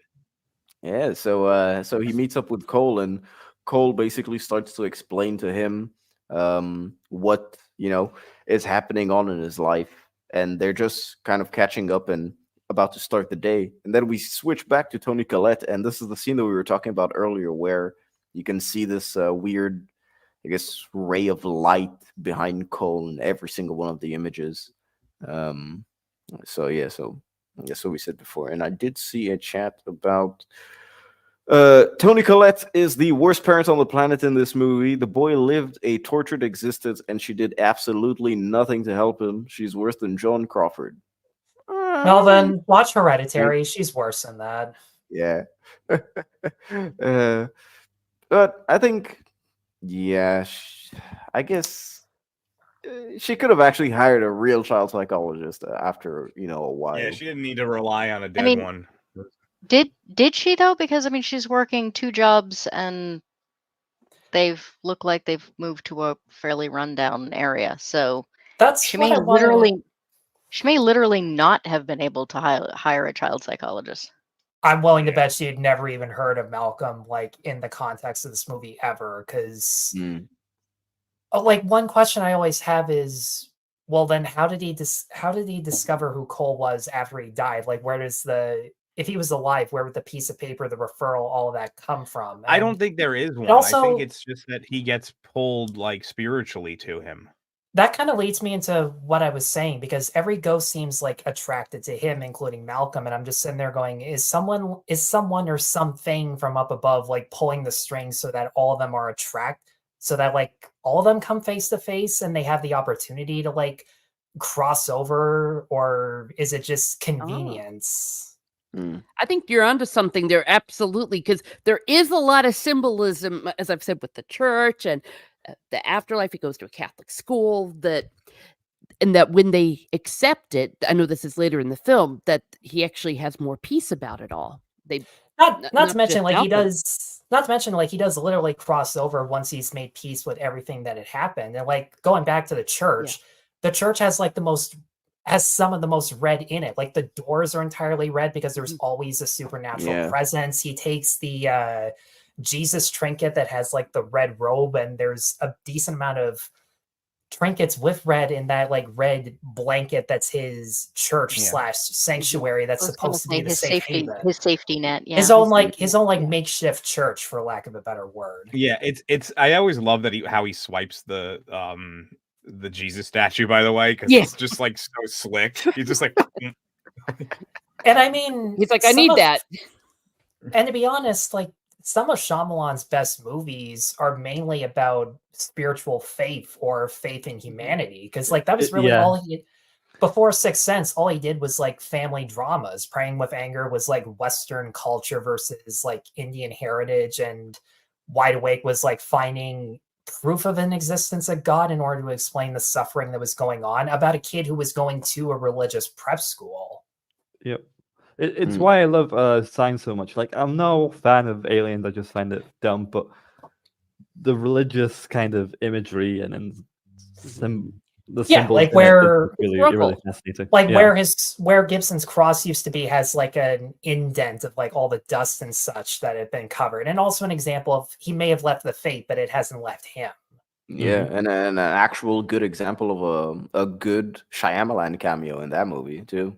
That actually was it good in Signs? Was it? No. I mean, it's good in terms of it adds to the actual story. He's not just a random character. You get what I mean? Is Shyamalan in this movie? I don't remember him being. He is. Yeah, he's the doctor.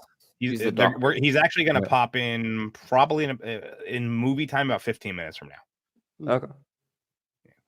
Yeah. When I was looking at these pictures, I wanted to double check though to see if he ever looked scared, and he's clearly so. Do you have all the pictures or just that one? No, just this one. Yeah, like were there some of them where he's freaking out or some where he's happy? No, I think he's always kind of calm, but he's always looking at the like if you look at it, his eyes are always shifted towards that. That's what kind of she notices. He's always actually looking directly at whatever that is, which throws her off. That she's like, wait a minute, what's like how he sees that. And that could also be why she never like flat out, when he denies that like all the stuff that's going on, she's not quick to instantly just say you're wrong, but she also can't explain the supernatural presence because to her there's been no other indication of that up until that point. In Signs, they're not aliens, they're demons, which is why water kills them and they can't enter via doors. That is actually pretty interesting. That does make sense, yeah. I've heard it was the theory isn't that it's actually Holy water. just water. It's actually because they were in a house of Well, a holy he's man. a reverend, yeah. And he's a reverend, so all the water there is indirectly blessed, so it's all holy water. That's a theory I heard. That's a pretty good theory. That adds up. Steve Cullen? I can't remember his name. The Irish guy. I think I heard it from him. Can't remember. He's a good YouTuber. Yeah. Can't remember his name though. For some reason, I'm blanking on it. That's pretty good. Cullen something. I can't remember. He's ginger. The Dave Cullen show. Dave Cullen, yeah. Dave Cullen, yeah. Why did I call him Stephen? Jeez. Stephen. So now she also, after looking at the pictures and everything, she also finds his what does Bruce Willis call it? Invisible writing? No. It was what the hell was this? It's associative writing. Free association. Yeah. Free association, associative writing. And so this is basically what he's written: bad things, horrible things, and they just continually have their maybe don't leave that lying around. Yeah. If you look, it's I'm pretty certain at least some of it is supposed to be from his father. Some of it might also be from others, from like him hearing the quiet the damn baby, maybe something like that. That could be from his dad. Yeah. Oh my God, the freaking glass is that foreshadowing? Shyamalan? Yeah. What the hell is going on? That looks like that's what is it? I thought it was. I assumed it was all the lady who slashed her wrists. No. That could be it too. I mean, I think you can kind of take it either way here. I think it's I think it's told to you that it's what he is like. It's not. Maybe some of it isn't his words, but some of it can be from multiple different spirits or from memory. So it's just a huge mix of everything. So it's not just from one person. But for Shyamalan, nice. There he's all bundled up. I mean, you can't call him just like M. Night. Yeah. I mean, like I said, I find it funny nobody pronounces his last name the same, and I don't think I've ever actually heard him say it. Dude, Haley Joel Osment really does look cute in this one. But what is even better in this? Look at that set of hair, man! Absolutely puffed up. Looking sweet. Some solid color in that hair. Is he wearing a hijab?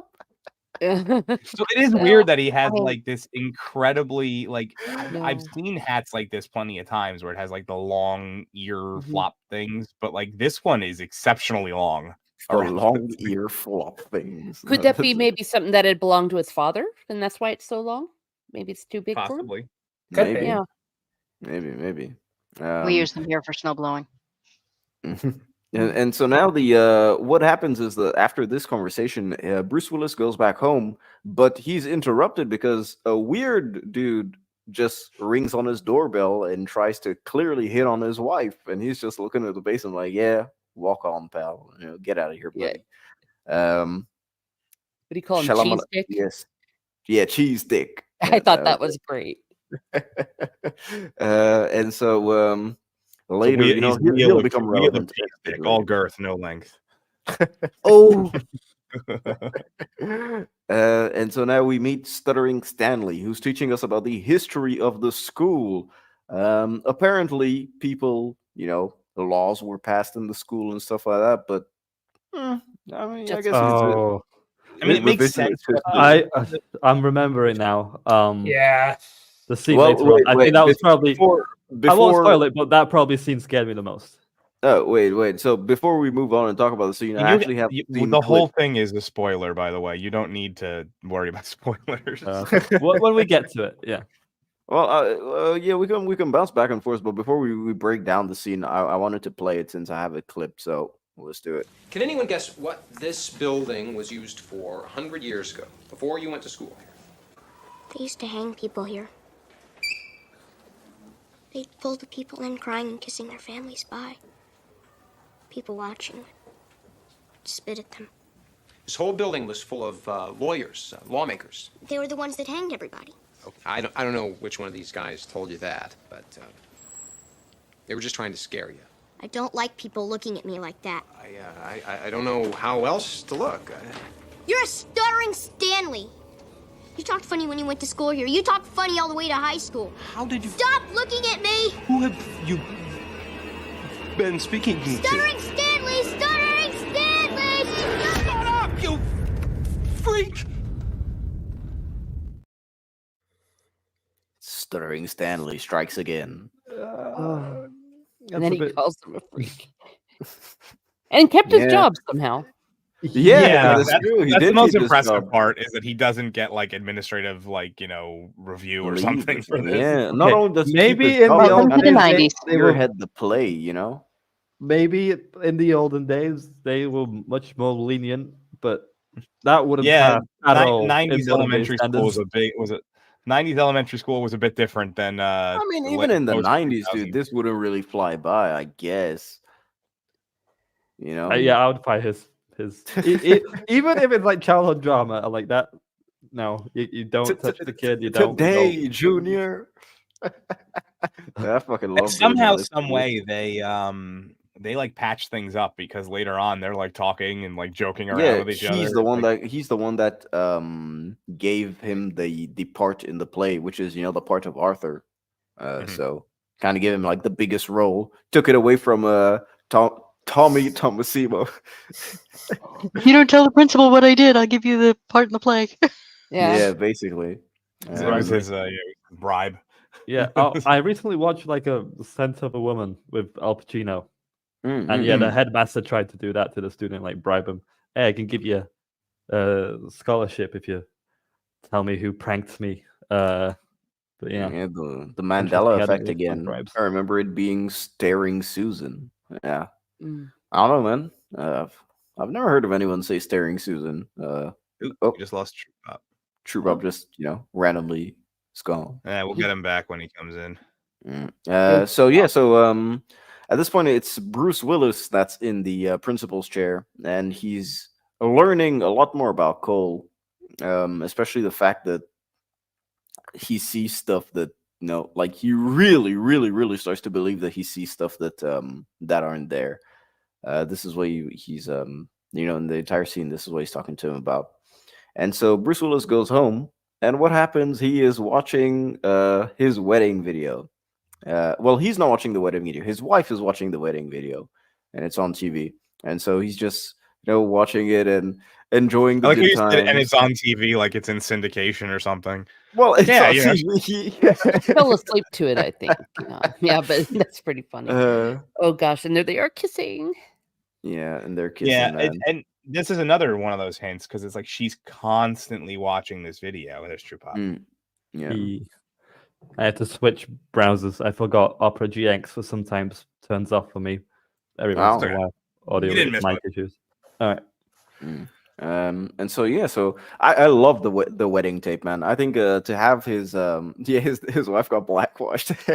I think that's supposed to be like her maid of honor, actually. I that's think who- it's her best friend. I love the fact that they had her spearheading the video. It just adds so much. I guess it adds so much life to the wedding ceremony, like to the video. It just says that these dudes were friends. They've been together probably for a long time. They've probably been childhood friends or something, and they ended up getting married. So I think it's a nice little touch. Well, no, actually, this is like that's one of the things is like it doesn't give you all the details. It's just like tells you right off the bat, like they at some point they met on the street, like they kind of just encountered one another, which also plays into the whole Cole keeps encountering people randomly. It's the randomness of life or death. It's Yeah. And so she's in the shower while he's going through the living room, and he tries to talk to her, but she's not really answering once again. And he does see that she has antidepressant medication. And the only reason why he sees it, I think, is because the cabinet is already open. He doesn't open the cabinet red. himself, does he? It's red. And it's That's red why too. he's- Yeah. Yeah, she's on Zoloft. Like it's Do interesting. you have the picture that's where it's zoomed in on that? Because I want to see the actual like. Nah, I don't think so. No, I don't. Let me see if It's an interesting little detail, but like if Bruce Willis was still there, would she be on antidepressants? No. I mean, maybe. Probably not. He was, So he was still like being really obsessive about his job, possibly. So I guess in a way it can be like a solid indication that if your family members are watching you from above, let's say, they'd be angry that you're on this medication, or they'd be, kind of like trying to cheer you up, kind of thing. They don't want you to be in a state of sadness. And obviously, Bruce Willis is looking at this without knowing that he's dead. Yeah, they don't actually have the dosage on here, by the way. Yeah, this is all I have. Zoloft. Yeah, it doesn't have the dosage. Well, I just pulled up a picture of it. I was curious what her dosage would be. There's a maximum There's a maximum dosage of sertraline, which is Zoloft, for 200 milligrams. That's the maximum they'll prescribe. So I was just kind of curious if that's what it was. Yeah, but it's not uncommon when people are in grief to have antidepressants. And the fact is that if he had been alive, he would have known if she was on antidepressants, because he would have seen the cabinet. So it is a little weird that it's Zoloft, though, because Zoloft is it's a SSRI. It's a selective serotonin reuptake inhibitor. So it needs to be taken daily, and what it does is it actually treats an underlying condition, not temporary depression caused by an event. So actually, it's strange that they chose Zoloft. It would actually probably be Xanax that they chose, because it would. Oh, okay. It also in the 90s was not normal to prescribe antidepressants for grief, period, because in the 90s we understood that grief was a normal process and people should get through it. Yeah, they would it's weird. To me, it's strange that they chose Zoloft. I mean, maybe it might have been because at the time that was like the new hotness, so they just used that and didn't really think about what it was. Because really, not everybody's really all up on exactly how these medications work. Product nobody placement is really. Product placement. That's what I was thinking, because usually in these shows they actually they would frequently have fake names for drugs. So I think that's exactly right. It was a product placement. Yeah, because Xanax is a benzo, which is a mood enhancer, like a mood changer, whereas SSRIs are specifically because there's a chemical imbalance in your brain. It's a completely different type of medication. So it is definitely a weird choice, and it probably is just product placement, which is especially strange. To be proud, hey, we're gonna do some product placement for our antidepressants. Sponsored by our big pharma overlords. Yay! So Xanax, here, hold on, for Xanax and Zoloft, or the generics, they can be prescribed for either anxiety or depression, which are very closely linked. Anxiety is more of is more closely associated with panic disorder, which is your brain kind of bottoms out on your serotonin and causes you to go into a funk where you essentially think you're dying, like your body is basically like everything is becoming a huge problem around you. Whereas standard depression is like similar to that, but it's more low key, kind of constant. And either way, by altering your brain chemistry for your serotonin levels will address both of those. Whereas benzos are more of a mood enhancer. They kind of just they make you happier temporarily, and you really don't use them as often generally. The only one that you would use on a daily basis would be a low grade one, which would be like Wellbutrin, which is also used to treat smoking cessation, like people who just can't get over smoking. It's to do the same thing to your brain that having a cigarette would. I just happen to know a lot about this because I've dealt with it. So speaking of smoking, whatever the last word was, weed is my mood stabilizer. All right. Inconsistently, but it can work. I can go on long rants about that one. I tried to keep that as concise as possible. Obviously, I can go on longer. Like coming to a pharmacy near you. Benzos do have a higher likelihood of addiction. Somebody said it in the chat. Whereas they will also kill you faster than almost any other drug out there. Benzos are basically alcohol injected straight into your brain. Don't do drugs, kids. Yeah. Well, you definitely don't want to mix alcohol with benzos. Oh man. So basically what he sees is the door gets pissed off that he can't go through it again. And we get the cut to Cole finally at a party. socializing with people, giving them the coin trick. The coin trick that he was just shown by This Dr. kid's my Malcolm. favorite kid in this movie, by the way. He's the same. I'm Yeah. pretty certain he's the same one who was drawing on Yeah, the board on and the, like on the board. Yep. Yeah, he was the one doing Exactly. the Bart Simpson detention notes Mhm. over and over.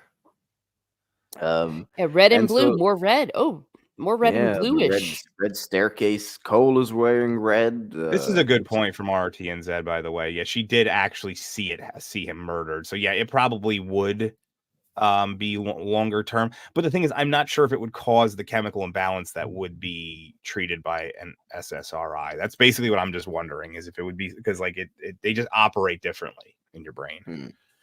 So we have Tommy Tomasino, who's at the bottom of the staircase, and what he's doing is he's just following Cole, and the dude behind him is whose birthday party it is.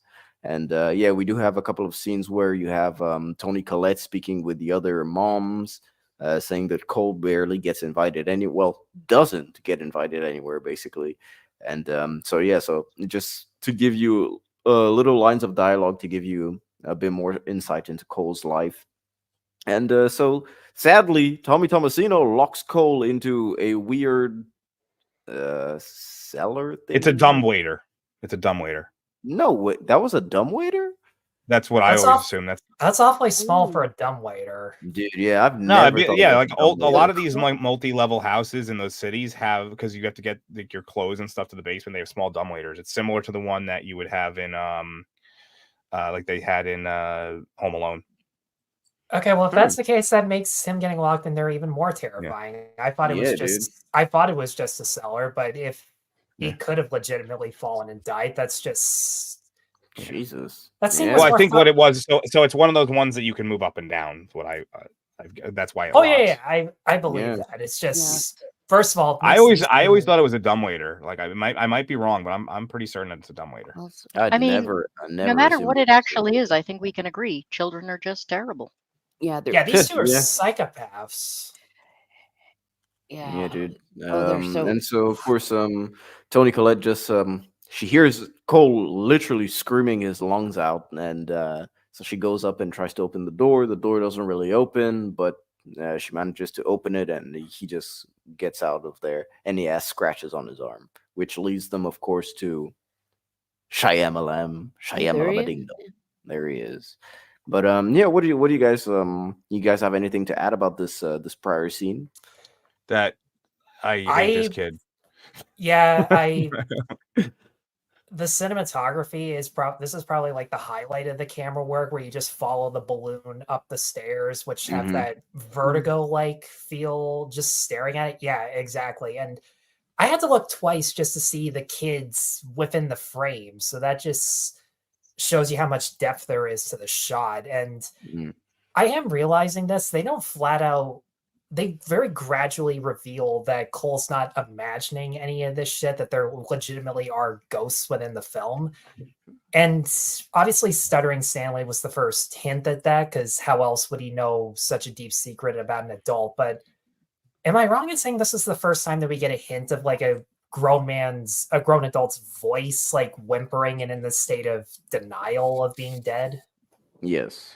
This Okay. is the first time that you actually like hear a proper manifestation of a ghost. And they could have just had like a grown man with like skin peeling off him or black eyes just pop out of the dumbwaiter, but they still rely on the voice and the element of mystery as to like what he's trying to escape from behind the door. I do love that we never even follow him into the cellar, that the camera always stays outside. That does not enough Yeah, directors like- do it, but like he adds so much tension by not revealing stuff. Yeah. Which This is kind one of of like those the opposite of scenes- what he does today, you know? So there's a couple scenes that would inevitably go on to be stolen, or at least concepts that would go on to be stolen by not as good horror films. The one with the picture was inevitably reused for Insidious. The one with this one would eventually be kind of reused in. Have you ever seen Darkness Falls? The movie Darkness Falls. I think I've seen it. Very similar, but it's the spirit of like a malevolent tooth fairy concept. And anytime someone's in the darkness, like who has seen her, can be attacked, and they put him inside of an MRI machine, which gets turned off, and it attacks him inside of the MRI machine. Mm. And so it's another one of it's a recycled thing that would go on to be kind of a trope that they use going forward. But this is really the first time you kind of see something like this small cramped area where a kid gets locked in it. Mm. On this level, at least. Yeah. I like the way, though, that we get the raw emotion from the mother here. This is, I think, the first time where we're actually seeing, an outward manifestation of what she's kind of already been feeling anyways. Of course, she's frightened because her son's in there, but just the way she just not loses it, but it's just like, oh my gosh, oh my God, oh my God. It's like bringing out what she's been feeling inside all along and trying to keep it together. So the veil's torn a little bit from her as well. Mm. She's also especially pissed off because, I wouldn't say pissed off. She's especially upset because she's the one who kind of like got him into this situation to begin with. Yeah, he probably wasn't didn't want to go invited to the this party. Yeah. He wasn't invited to this party. It's like, so like, I think that's why it takes her so long to call them later and be like, keep your kids' hands off my fucking child. Like, because it's like she's almost in denial that she's the reason this happened. Yeah. But at the same time, could she really have anticipated that the kids were that awful? Mainly because she thinks Tommy is a good kid because Cole lies to her about it. Exactly. And not gonna lie, I felt so much gratification when she gave that phone call, and only wish we got more of it. Mm. Yeah. They should have had an extended edition of that phone call where it's just her going in. She's from Philadelphia. She went into a tirade of curse words you've never even heard. Trust me. So she does. She calls them because she thinks they're the reason his sweater's torn, right? Well, she calls him because she starts to get, having the accusations, which, lead us into Shyamalan's cameo. And the fact that he's in hospital now, he has the scratches. And so it's basically that whirlwind of everything where she would assume she's getting accused of being an abuser. Yeah. I think the ripped shirt was just the tipping point of all the stress that just suddenly been unleashed upon her. Well, it's also the fact that, she's being accused as an abuser of her child right now. So all of that just going and accumulating is kind of what makes her pop off to actually call Tommy Tomasino's parents and the other kids, their parents, to really say, stay away from my son, get my son's name out of your fucking mouth, bro. And I do my son's body out your fucking dumbwaiter.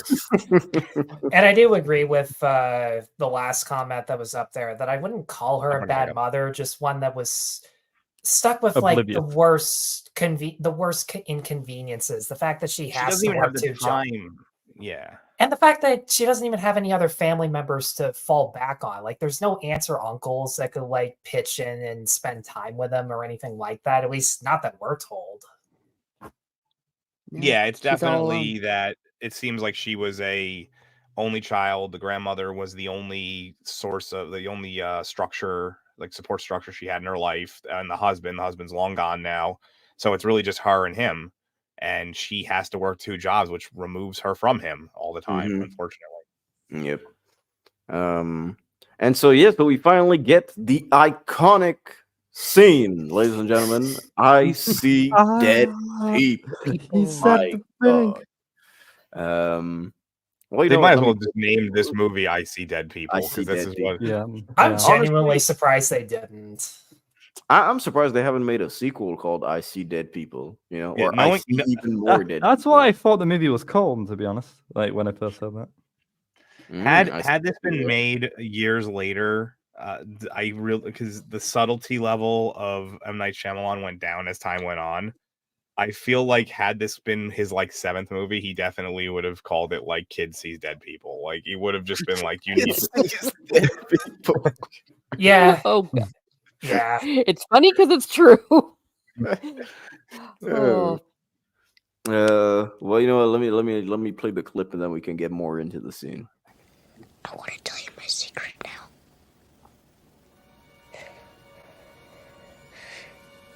I see dead people. Dead people like in graves and coffins? Walking around like regular people. They only see what they want to see. They don't know they're dead. How often do you see them? All the time.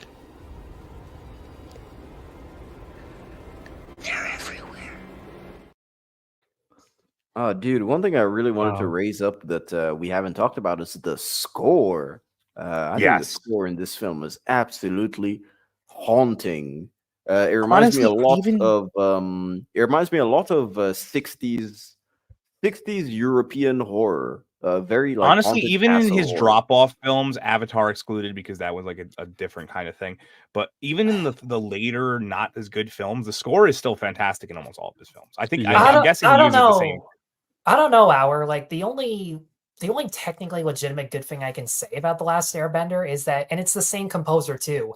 James Newton Howard puts his A game into fucking everything he does. And because I do remember some select pieces of music, because like from the Last Airbender trailer, there's that one teaser where like Aang or Ong, whatever the fuck they want to call him, is Oh, is bending in the temple, and then it cuts to like the Fire Nation ships just striking, and the music is just booming. It's epic. It's something similar to the kind of music you would hear in the show. So I feel like that was a constant thing. I was And just you, assuming. I was assuming that it was a different composer because of how different the movie was than anything else that he's ever you would done. think yeah, but I think from Sixth Sense to After Earth, James Newton Howard did almost. I don't think he did all of them, but almost every Shyamalan movie. And gotta say, if it took till After Hour to part ways with him, After Earth, that's really saying something. I actually think so. It's really good here, but I think the best, and I think this is why I like Signs best, is that the score in Signs really is creepy and just keeps you kind of like, it has like a suspensefulness to it the entire movie. That it doesn't necessarily get the same payoff that this one does. But yeah, you're splitting hairs at that point, which has the better score, you know. No, but that's yeah. perfectly valid. I mean, with Signs, it's like when to use music and when not to, because like the pantry scene is like just ambient background noise, and that's why it's it's for me like the scariest part of the movie. But then you have stuff like the leg in the cornfield or the videotape where the music the music sells every emotion going on within that scene. I think, you know, and I don't want to go too off on a tangent. I think the thing that is creepiest about Signs is that they're out in the middle of nowhere. I think that here he's in a city, he's surrounded by people, yes, the dead people and all that, but he's always surrounded by people no matter what. In Signs, they're literally out in a cornfield in the middle of nowhere. And it takes the sheriff like a fucking hour to get to your house. You're watching on TV, everything go down. You know something, Howard? I kind of felt the exact same way about Knock at the Cabin, where they're in the middle of nowhere, even though there's like trees and a lake surrounding it. Like there's nobody else to help them in the midst of the invasion. There's something about being isolated like that, away from people, that while things are going wrong, that is just increases everything about attention with a scene. As opposed to Sixth Sense and Unbreakable, where like the people around you are what make it kind of claustrophobic, because there's always a threat wherever you go. Yeah. The thing I wanted to mention about mid. You go ahead, Triple. The thing I wanted to mention about that scene as well is like you hang on to every word that is being said in that scene. There's some sort of tension, kind of like in the very first scene, where he was like talking very calmly, focused on what the kid is saying, and not dismissing him or anything like that, just letting him answer some questions. There definitely seemed to be like kind of like a tension in the air. That I thought was pulled off really well. And one thing too, like whenever anyone says like I saw the twist coming, this is usually the scene where like they piece it together, because there's that zoom in of Malcolm after he says I see dead people, and a lot of people, I guess because no one else talks to him throughout the movie, I think that's where they started to realize the clues, because they almost cut out the zoom in after he says I see dead people, because they're just like, are people going to realize that right away? But then they just decided to roll with it. And because of how good this script is, I don't think it really even matters if you pick up on it then and there. Like the rest of the story is so mysterious and built up that you just don't care. No, I agree with I all can you probably guys, say man. my theory now. My theory about why they started, like, he gets physically attacked a lot of times. I feel like most of these ghosts, he even says it, like they want you to help them, but he's scared of them. And then as they're still like trying to it in their own weird ways that don't really make much sense to him. They're trying to get to communicate with him. and they're becoming frustrated that he's not communicating back. So they're kind of I've always said that like in my headcanon is that they started like kind of physically grabbing him and like trying to get more his attention that way. Just trying to get his attention.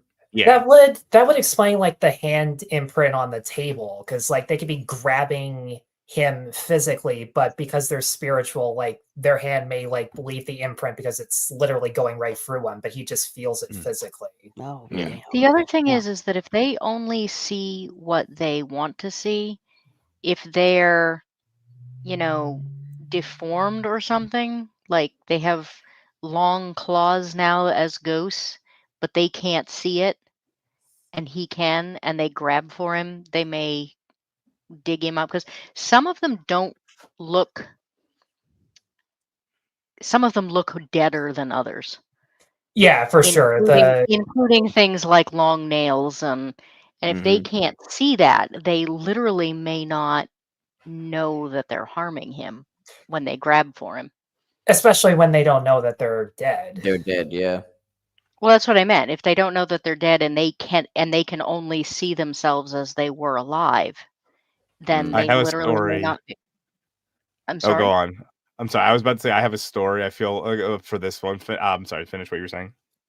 Oh, that was pretty much it. Just that, like, their reality is not the same as how he sees them, and therefore they may hurt him without even realizing they're doing it. So I legitimately got locked in a bathroom once by accident.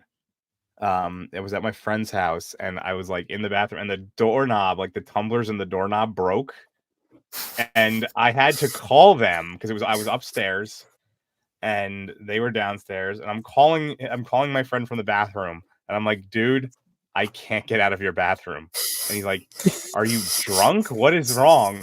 I'm like, I can't open the door. He's like, unlock it. I'm like, I can't. It's broken. They had to take it. I was in there for an hour. They had to take it off the hinges. They had to like slide. We had to take the whole thing off the hinges. They had to slide me like tools underneath, and I had to like pry. I was like, well, at least if I'm, I was like, of all the places to get stuck, at least the bathroom. If you have to use the bathroom, you're in here already, so you're good. I want to know so bad what tools they can even slip under the door. It was like a small screwdriver and stuff. It was, it wasn't like because that's really all you need to get a door off a hinge is a flathead screwdriver. That's really all you need. But and I was just I was like, oh shit, man, how do you traumatized? How the hell do you? Same friend once, his car got stuck on. It was something happened with his battery. And he couldn't, it was the key. His ignition broke. Tumblers again inside the ignition broke, and we had to call his insurance company. And he was like, "Hello, my car is on." And they were like, "And?" He's like, "No, I don't think you understand. It can't be turned off." So that we had to pull the fuses out of his battery, so that way it would shut off. My God, dude. Yeah, I wouldn't like to hang around your friend, man. Normally he has really good luck, actually. That's just two times where we had bad luck with key-based or like knob-based things. That sounds like an actual movie called Trap. Maybe Trap. It's called that. No matter what happens, the key keeps getting stuck in everything. This scene actually reminds me of when I was a kid, because when I was a kid, I used to live in a really, really big house, and there would be basically a long hallway that I'd have to run through if I ever needed to go pee at night. And to this day, man, I still vividly remember holding in my pee because of how scared I was of the hallway. Not only that, but because the decorations that we had in the hallway too, they were those traditional African masks that you'll see. So that shit scared the fuck out of me. And it doesn't help too that my sister would sometimes hide in the hallway and scream when I would pass the mask, so that I would think that the mask would be. So yeah, dude, like this 100%. He's like, okay, I don't need to use the toilet anymore. I've officially wet myself. Oh, dude, I just pee the bed, man. I was like, fuck it. I'd much rather sharing like Halloween stories now. All right. Does it strike anyone that this scene would never ever get filmed today? Oh, absolutely never. The fact that we're lingering on it is making my channel possibly get demonetized. Dude, I turned away the second you put this picture up. Yeah, I was kind of thinking. I was like, why are we hanging around here? So we get our first how do I say this, slashed ghost, basically. I always refer to her as the beaten wife. That's basically what she that is. is Like the because abused wife. she responds to him. She Sh- tells him, your dinner isn't ready yet." That's what she screams at him when Cole steps into the kitchen. That's why I thought she was the one that he was kind of channeling. She's obviously the one that opens all the cabinets because they're all open. Mm, And there's the that's whole true. thing about broken glass, and she slashed her wrists. And there's her freak out about, look what you made me do. Mm, Like, maybe, and maybe. so she does look like the kind of, like, the way she talks, she seems like the kind of spastic, like, can't take it Mm, anymore, screaming baby. mm, Yeah. No, you're Husband right. beats I me. think so. Husband beats me up. You know, I'm out. mm. I see what you mean. Yeah, I think I think that's like spot on the money, man. I didn't even think about that. I didn't even realize that the cabinets were open in the scene, and I took the screenshot, man. Oh yeah. It's clear that she was the one who always opened up the cabinets and stuff. That's it. They go out of their way to make sure you know that. Because the kitchen is the woman's place. Yes. Yeah, when she walked past, my whole theater jumped, popcorn everywhere. Yeah, I think the build up to the jump scares are very, very well executed. Yeah. And so we finally get the scene of him hiding, and we kind of finally get to see what's going on in his weird tent and where he puts all the stuff that he takes from the church. The ghost of Julia Roberts sleeping with the enemy. I wonder if it could be a chicken and egg situation. Maybe the ghosts are coming to him because he keeps taking religious artifacts, so they think he's like a holy man who could Like help a them. holy So dude, it's yeah. Oh, that's a good point. Yeah. And he's sitting there trying to actually. Yeah. He thinks it's I his just way thought of of that. Yeah, so like when he's sitting in there praying and has all these saints and things praying to all these saints, they're all like, "Hey, woohoo!" It's like an antenna boost that he did with the spiritual. And gosh, you just blew my mind. Yeah, I was gonna say I want to know why the girl can get in later, but none of the others can follow him in. that might be because of the unraveling, because maybe the unraveling is what broke the barrier or something like that. That's the only it does start falling apart. That's the only theory I could come up with. But honestly, the trinkets as an antenna makes me question my own theory as to whether someone or something from up above was pulling the strings, because it may not have been necessary if that's what he was doing the entire time. Well, no, in the belief of, with the communion of saints and all of that, that does come from above. And the Right, but I was sacramentals also help boost it, if you will. Yeah, for sure. I was always just wondering if there was some unknown spirit or whatever that was navigating the ghosts, but I guess in this case that this does check out a little bit more now that I think about it.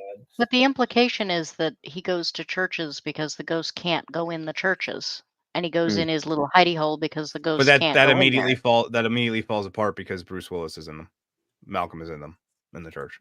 So that theory immediately falls apart. Well, my theory about that was he was going in the church to do that because that's what he thought it would do. It's like to keep them out. But in fact, since it turns out the ghosts are good, they're not actually bad necessarily. Yeah. That's why. That's like in his mind, he was trying to do that. Yeah, the more I think about it, he's still an 8-year-old, so him missing those factors does kind of make sense. I love this little sequence by Ayad. Probably not. I love when the play starts and literally everybody pulls out a camcorder. Dude, yeah, it plus I had one of these camcorders, man. No, they're magnificent. Every single, even you have the old woman and everything. So when I did high school theater for a while, and hey, me too. They would have an official person who would record it, and there would always be people in the audience, and sometimes the that would be better. stage lights would catch the the lenses and kick it back toward you, and it was really annoying, and it would be very distracting. So eventually they had to be like, no, we're officially don't bring them in, we'll remove you. We have someone who's recording it. You can buy a DVD. You can buy the DVD later. Yeah. Oh, Mm. That's why pretty much all professional organizations have like no flash photography, because it's very irritating. And so yeah, so as I said before, we're going through this a bit quick because we talked about this scene before. So this is him in the play where he finally gets to play King Arthur, and so Malcolm comes. No, it wasn't. Through. That was the no, jungle. It book. was the jungle one. Sorry, my bad. Yeah, I'll be I was right gonna back. say, isn't this the first play?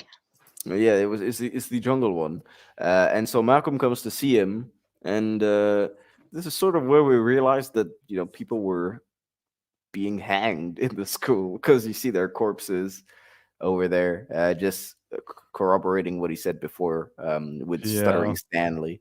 Set up Yikes. and payoff. Yeah, that just like ugh. The fact that they have a kid there too, Yeah. a kid strung up is kind of hardcore. Did Stanley double fact check him out of interest? I think maybe I'm sure he probably might have fact checked him. I'm sure that if you go to like a library or something, they probably have death records in the building for sure. Yeah. Like I imagine like some student just like, wait, is he being for real? And then just like go through some textbooks and like, oh shit. Mm-hmm. I find it entertaining that any teacher is naive enough to think that, like, 100 years ago, this was, a place of law. No, of course, they would never hang anyone here. That would be terrible. That would never happen. Or he was trying to cover his ass so he didn't get angry phone calls from parents. It's like, no, I said it was just law. When was the school system invented? I don't know. Usually we just hang people if we think they're kind of guilty, that kind of thing. Mob rule. He's happy. Oh man, Dark Hour is in here, but we finally have Tommy Tomasino's ad. I do not have the clip. No, I don't have the clip of this. There was too much music to clip this. But man, where's my shoe? What a shitty ad, dude! What a shitty ad! I love this ad so much. He has like 2 lines. That's it. Dad, my throat hurts. And you don't even see his face too when he says it. And then it's him throwing a baseball to his dog or something like that, and he's like, that's the extent of his acting. Done. And then after that, so we see the ad because they're having breakfast. And what was he wearing gloves? He was, yeah. He was, yeah. Yeah, so he was wearing gloves. She was trying to fix the temperature thingy because it was cold in there. And she's wearing a sweater, and so I assume the ghosts are still hanging around. So Cole, the first person he ever told, we're assuming, is Bruce Willis. About his condition. He hasn't told anyone else. No, he hasn't even told his mom. Interesting. Yeah, these cannot compare to the quality of Dark Hours ads. I have a good one coming out soon. So. Nice. Yeah, we'll get to that. And so Cole kind of starts seeing a ton of ghosts around his house lately. This guy who wants to show you where his dad keeps his gun. Has a nice little hole in the back of his head, so we could assume that something happened with the gun. And this is where he just runs to his mom. And I love the scene with Toni Collette because the only thing that she keeps saying is, "Why are you shaking? Why are you so cold? Just tell me. I want to help you." You can really see the despair of a mother in this situation, and I just think it's really, really good, man. I appreciate it so much. I think that this is such a great element that Shyamalan added to the film because for all we know, the initial script could have maybe been Cole being an orphan or something like that, where you don't have this element in the movie. Yeah, this could have been so much more generic horror schlock kind of thing, but that kind of that family dynamic, that kind of very relatable kind of characters just really make the movie. I think it I does really what think that horror has to like what horror does in general best. I think a lot of people love horror, myself included, but a lot of people don't understand that horror has to come second, even in its own genre. If a great horror movie always has to be a drama, a comedy, or any subgenre of horror, it has to be that initial genre, and it just has to be wrapped in horror. Horror doesn't have to be the main component of it. It just has to be wrapped in it. And I think The Sixth Sense encapsulates that perfectly.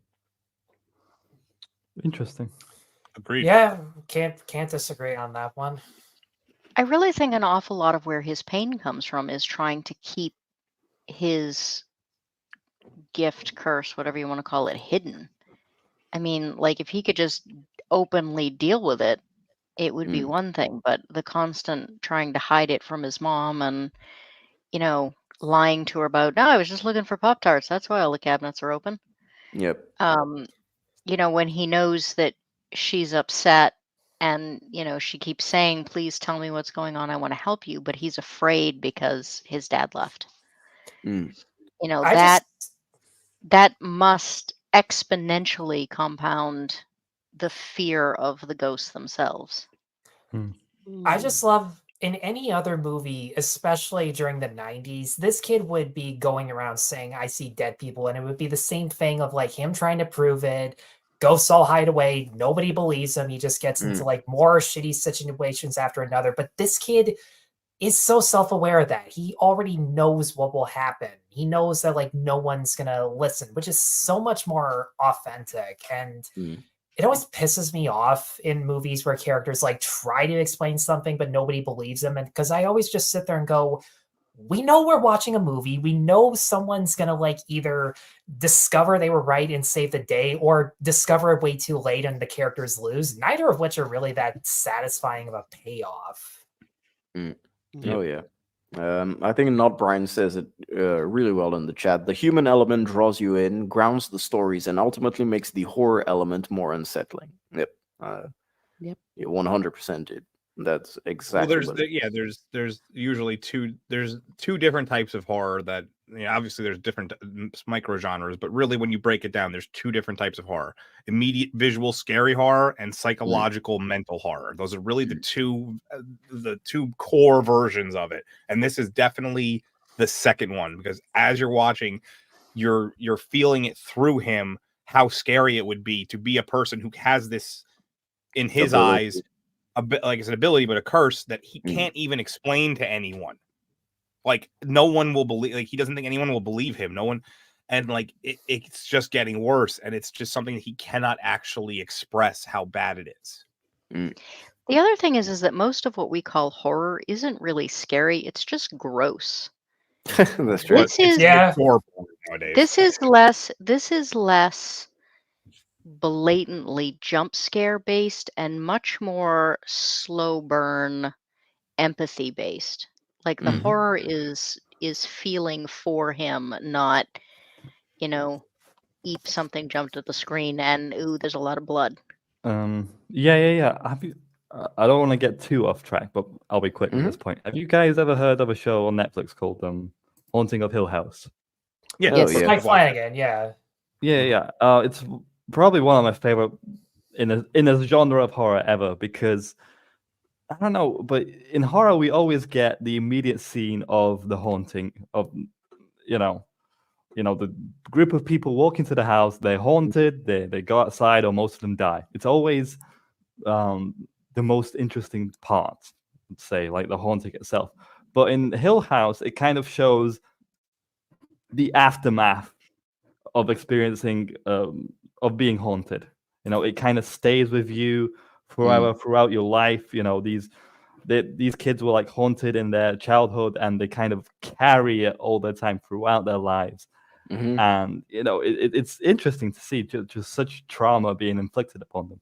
It's not that immediate scene, but it's something that stays with you. It's definitely something psychological. That's like one of the huge reasons why I think Doctor Sleep is a better watch than The Shining, man. Because you have all those elements that are just nailing you in the head in Doctor Sleep, which is also made by Mike Flanagan, written and directed by Mike Flanagan, who made The Haunting of Hill House. And so, yeah, I think that he manages to play on those elements incredibly well. Because as you see Danny from The Shining, when you see him in Doctor Sleep, he's basically just literally stealing money from pregnant women, leaving the baby to die, which you have confirmation that the baby dies later in the movie. You know, it's really, really hardcore stuff. And to show you the rawness of like the PTSD that you could have of having a childhood where you can see ghosts is quite scary, you know. And speaking of scary, here's a bunch of. I was gonna say this is actually the scariest scene in this movie because this dude is gonna lose all of his half of his shit in the near future, for sure. So Yeah, look at the difference in expressions. He's like, "Oh my gosh, how much is this going to cost me?" And she's like, How "Oh much? my god." yeah, like that. I mean, just the explanation alone. If you can't understand several of the words in the explanation of the jewelry, it is too expensive for you. I just like looking at Malcolm's wife, where in between these two bickering over a ring, she's just looking at both of them and realizing you don't even know how fucking lucky you are just to have someone in your life. Yep. Yeah. And I mean, that's kind of the beauty of the shot. Like the ring is the centerfold of all the tracking, of all the long takes in this. I think this is one that gets underappreciated because everyone just looks at the husband being a dick the entire time. But like, you're looking back. I don't. I think of her as being incredibly materialistic the entire time. Like, I think he's being practical. Hey, I wasn't finished. Of course, his choice of words make him more of an asshole in comparison. Although, yeah, she is too materialistic. And if he actually meant it when he said you're priceless in and of itself, that might have actually gotten his ass off the hook on that one. But just seeing someone who lost her husband stare at this one couple who already have issues and already have their relationship tested, you can just see in Olivia Williams's eyes that it's rubbing off of her already. And, it's also that this ring is his ring is such a pivotal point of everything, and it's a very plain wedding band, just straight up, probably not like obviously not 24 karat, but just straight up gold standard wedding band. And this is like the most like super gaudy, over the top, almost looks like it would fit in Rings of Power. And it just had to slip. You just had to slip. You just had to fucking slip that one in, didn't you? But in all honesty, it's like this scene is. It feels so out of place, but it's so like I just love it because it tells you so much about living people versus dead people. It's like they're bickering and arguing over dumb shit. Meanwhile, they don't even realize they're surrounded by dead people who have lost their lives in like horrific ways and don't even know that they're dead. You know? Yeah, don't even know that they're dead. I have this thought a lot actually because for some reason, Facebook likes to make people angry. And my Facebook feed is constantly full of people talking about divorcing their husbands because they don't do dishes right. And that's my ass divorced. And so my father passed away 10 years ago. And I think about my mother for 10 years is still in mourning. And I think about all these people willing to throw away their marriages over friggin' dishes. On a daily basis. Buy paper plates, man. That's just the way around that shit. Just buy a lot of go to Costco or whatever your local wholesaler is and just stock up on paper plates. And old man. I think this is the same thing, that like it's so easy to get caught up in like finger pointing and nitpicking and this is why men used to go shopping for rings by themselves, so that like they could have these conversations without the women going, "What do you mean I'm not worth it? What, are you saying you wouldn't spend more money on me?" Like, no, you just buy the ring and give it to her. Yes. And now we have debating about the prices, man. Yeah, and the funny part is they never even tell us the price. That's the crazy part. It's just it's expensive. That's it. Yeah, the implication is just it's expensive. If you have to ask the price, you can't afford it. Yeah. Well, Speaking shout of out marriage, man, yikes. I mean, she is trying to move on, but in the eyes of Bruce Willis, of course, who doesn't know how much time has passed, you know, R.I.P. brother. Yeah. That's what you have to say. So he basically throws, I think it's a rock, right? He throws it out the window, and I've always assumed that he punched it, but So did I, actually. oh, all right. Or maybe his energy just broke the window. He was so angry. His rage, yeah. But shout out to the Yeah. Reds. There's more Reds and Blues in all of this scene. Yeah, It's on all over opposing it. sides too. Yeah, red and blue. And so after this, Bruce Willis storms off and goes to see Malcolm, who, and at this point, he decides to tell Malcolm that he will no longer be his doctor, that he no longer wants to help him. And this is a really, really poignant scene. I think Bruce Willis's acting here is just 10 out of 10. The subtleties and how he doesn't want to cry in front of Malcolm, but he doesn't even want to look him in the eyes. This is the only time I think that he looks Cole directly in the eyes, after telling him that he can't be there anymore. Yeah, it's great stuff. What do you guys think? No, really good stuff. But How it's often? fun.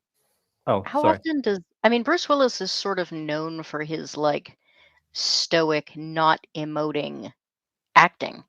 This was one of the first times I think I ever saw him like in a movie where he had to show actual emotion. Does he ever get teary in any other movie that anybody can think of? I was trying to remember In this one. drama movies, in a lot of Um, drama movies that he's in, yes. But the thing is that a majority of his movies that are known are the action stuff, and in the action stuff, they don't really give him any moments to shine like that. But in his dramatic movies, he always has very, very good acting on this level. I'm just trying to think of what that dramatic stuff could be, because like I can imagine him shedding some tears in The Kid, because that's all about like interacting with his younger self and discovering like what past events shaped him as the man he is. And it kind of has a, I don't want to say a Christmas Carol vibe to it, but it has like a similar concept and themes. That's the one that I can think of off the top of my head. Mm. Hudson Hawk. Maybe the Lupa. Maybe. Well, to add I to just Dark wanted Hour- to say Hudson Hawk. That's all. I was gonna add to Dark Hour's point, maybe Full Throttle after finding out who was gonna shoot him. Armageddon, you could say a bit. I know in Death Becomes Her, he just gives it his all, but it's more comedic Bruce Willis, but he does work well. Maybe Moonrise Kingdom, he was in there. He did. He was good in it, but he's not that emotional in it. He's pretty tortured in Unbreakable, and I still don't remember seeing this kind of like emotional, this much emoting. No, Unbreakable was really where the stoic stuff kind of worked for this exact tone and vibe. I mean, even when he stops being stoic and like, you know, agrees to start talking to his wife again, there's not a lot of emoting. What I wanted to point out is like it's ironic in a way that his job is to help out kids, but in a way the kid helped out him as well in exchange. Yeah, it's poetry. It rhymes. Yeah, poetry. It rhymes. And so when they part ways, Bruce Willis basically starts going through all his old case files, especially of Vincent Gray, who was the dude that shot and killed him. And so during the we don't know that yet. Yeah, we don't know that yet. And so during his I guess his research, he finds out that Vincent Gray was exactly like Cole Sear, to the point where he could, I guess, hear and see ghosts because he hears a ghost on the tape clearly. I don't really know the mechanics of how this would work, but okay. It's a trope. Like I don't want to call it a trope. It's a mechanic that they've used in other things before. Is that like we as people can avoid, like it can be like faked out, but like the technology still picks up stuff, and that's a fairly common device that gets used for like supernatural things. Yeah, Daniel B says the EVP, man. Yeah, I guess you could Yeah, a famous example from like recent movies would be like the Paranormal Activity movies, Mm. where I think it's the third one or no, fourth one maybe, where like you could see the ghost walking around because of it gets picked up by the Xbox Connect. Yeah, yeah, I remember that Xbox scene, Connect, because it can't fake out the technology; it can only fake out visuals from people. Yeah, So it's it definitely basically tracks the dots on the Connect. That's how you see the shape, but you don't really you don't actually see it. yeah, that's a more recent version, and this would be kind of like the audio equivalency of that. Like it couldn't it's still picking up the sounds on like a radio frequency level. Yeah. And so basically he finds out that Vincent Gray was exactly like Cole Sear, and it brings him back to Cole. Brings him back to Cole. He goes back to the church where he meets Cole again, and they kind of hash it out. All is forgiven, all is set right, and he needs to help him. Wait a no minute, red. so you weren't bullshitting? All is forgiven in this church. What a shock. Yes. Does it strike you as weird that Cole seems both very unsurprised to see him and very The thing I find the casual? weirdest is that there's never anybody in this church addressing the fact that there's a child running around the church. That's the thing I find strangest. Stealing all of their figurines too. It depends what time of day. The churches are usually empty during. Yeah, but there's still usually weekdays. someone who's like checking in on it to see like what's going on inside of it. I mean, I've stepped into a ton of empty churches, but Yeah. there's always someone in the back. Maybe we just don't see them, but there's always someone in the back that I've stumbled upon. It's usually like a deacon or something, especially in a Catholic church. Maybe it depends where you live, but to me, it's just like not a soul in them. And like technically, the usually the priest lives in housing not far from, like literally next to, connected to the church. Like a so yeah. This scene, I've always loved this scene, by the way. Oh yeah, so we have Bruce Willis doing his best Omar's Coming reference, and but all he needs is a bike. Ching, ching. His assailant manages to escape. It's like, dude, I mean, look at the walk. It's exactly the Omar's Coming walk. Dude. It's the Omar. Yeah. he needs the oh man, it's fucking. Never mind. I gotta go watch the Wire. And so this is the dude that was leaving his house, right? Yeah, that was it. Leaving his house. I don't remember this dude's name. I think it's Sean, if I recall correctly. I only watched it last night, so it's no one cares. He's just the other guy. He's he's just the guy boning his wife. And the red is back, which means that we have some cool ghost stuff that's going to happen.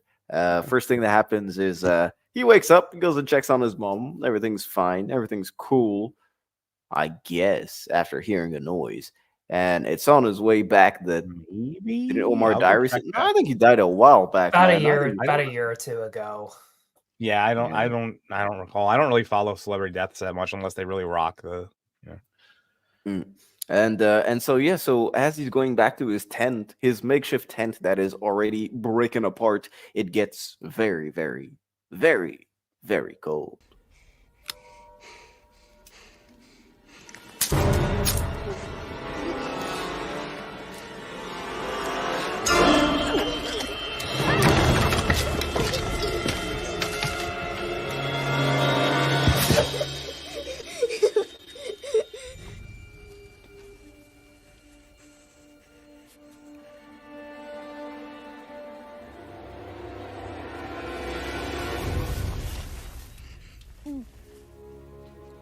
Do you want to tell me something?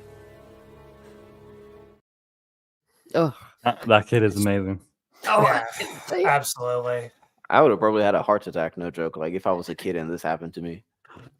As the director, I'd be like, "Bad, like, kid, are you okay? Do you need some?" Yeah, dude. They actually have to have a real child psychologist on staff. That's probably that might be why I wouldn't be shocked if that's why Bruce Willis actually did so well with like Goat was saying, with textbook stuff that he's doing, because I wouldn't be shocked if they had a child psychologist on staff right there at the set that he could ask questions to, kind of as and that wasn't his, like, the intention of that person being there, but it was. I wouldn't be shocked if Bruce Willis like went over to them and be like, "Hey, what would you do in this exact situation?" Like, Now he's yeah, man. overcoming his fear. He's terrified, but he's overcoming his fear because he's wanting to connect. It's like, okay, I'm going to try connecting this time. And I also appreciate the fact that the first ghost that he tries to connect with is a child, a girl.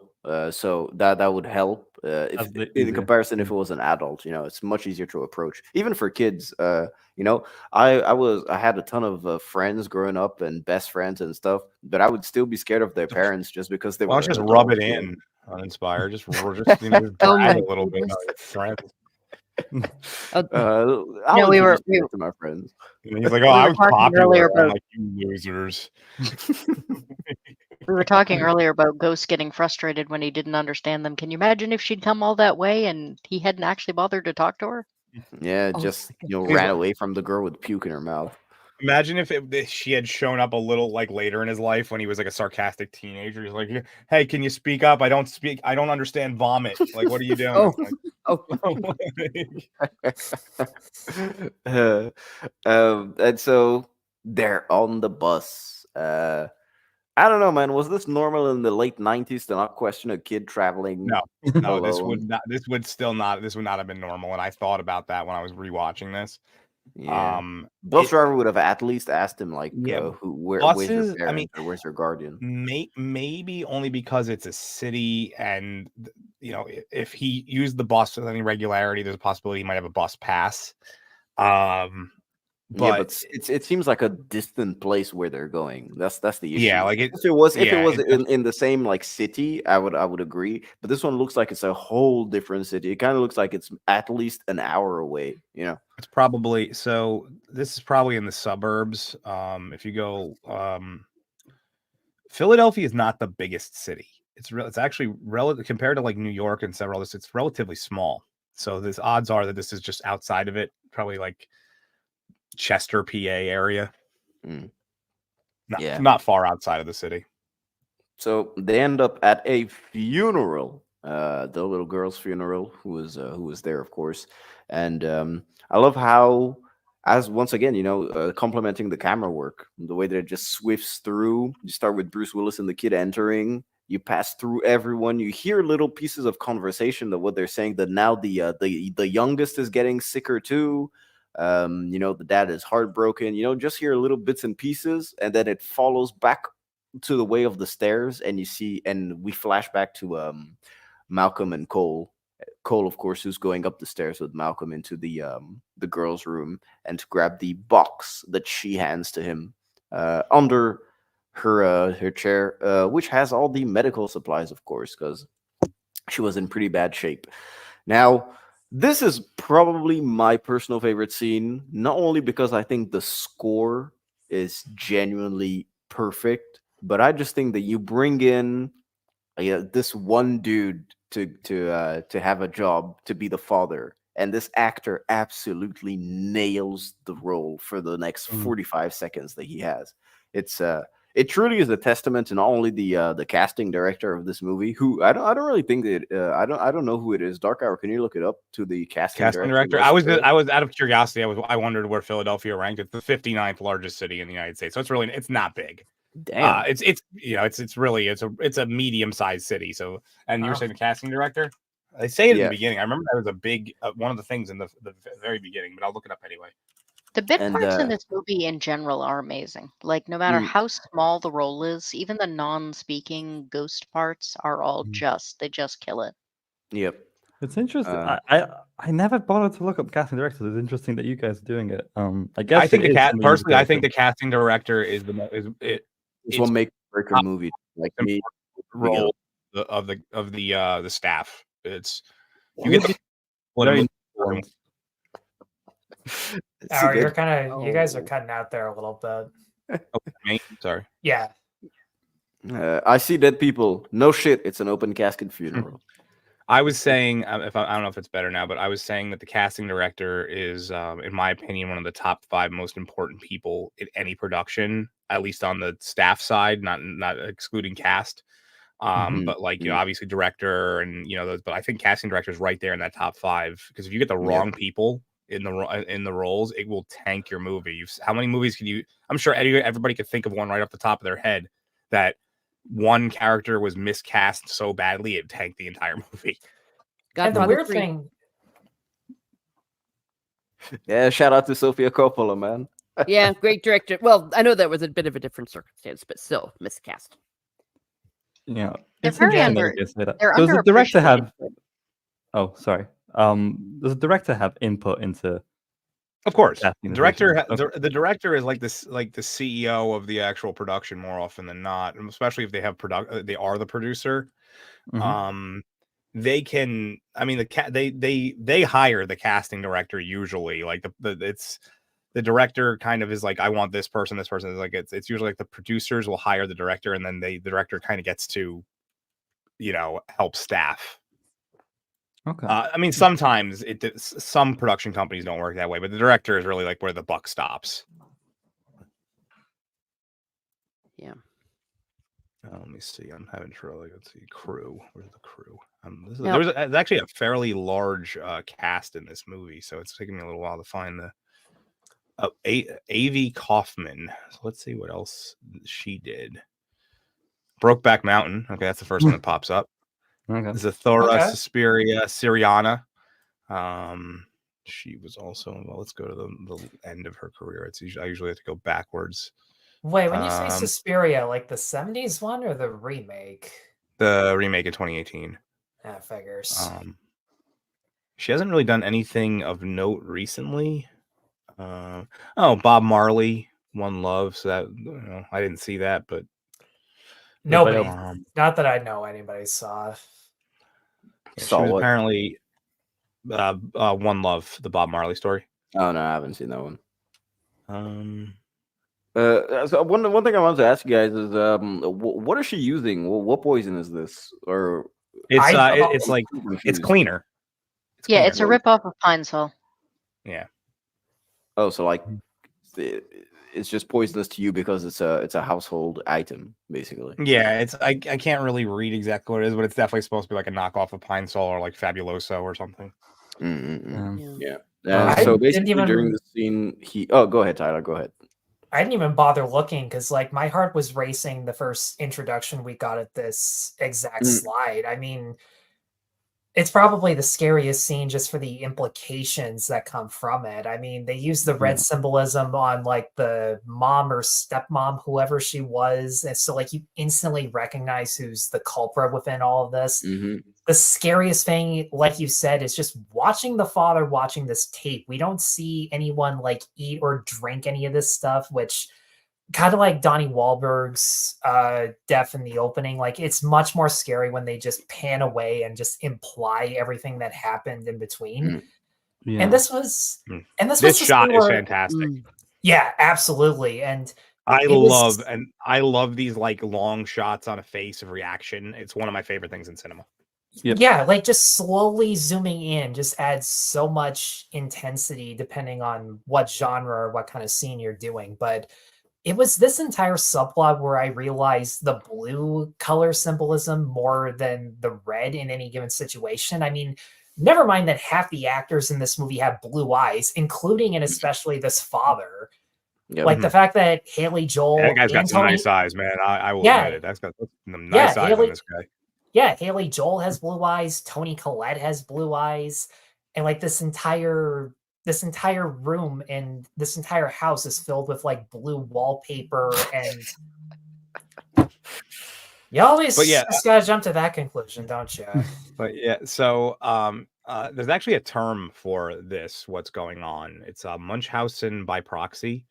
That's what she is doing. It's basically when a person makes me angry. Yeah, it's when a person causes Munchausen by non-proxy is when you make yourself sick to garner sympathy. When you do it by proxy, you do it to someone else to make yourself look like a good person, like you're a good caretaker. It usually occurs with obviously mothers, stepmothers are the ones that it's most common with, but it's not uncommon. It's not super uncommon for fathers to do it as well.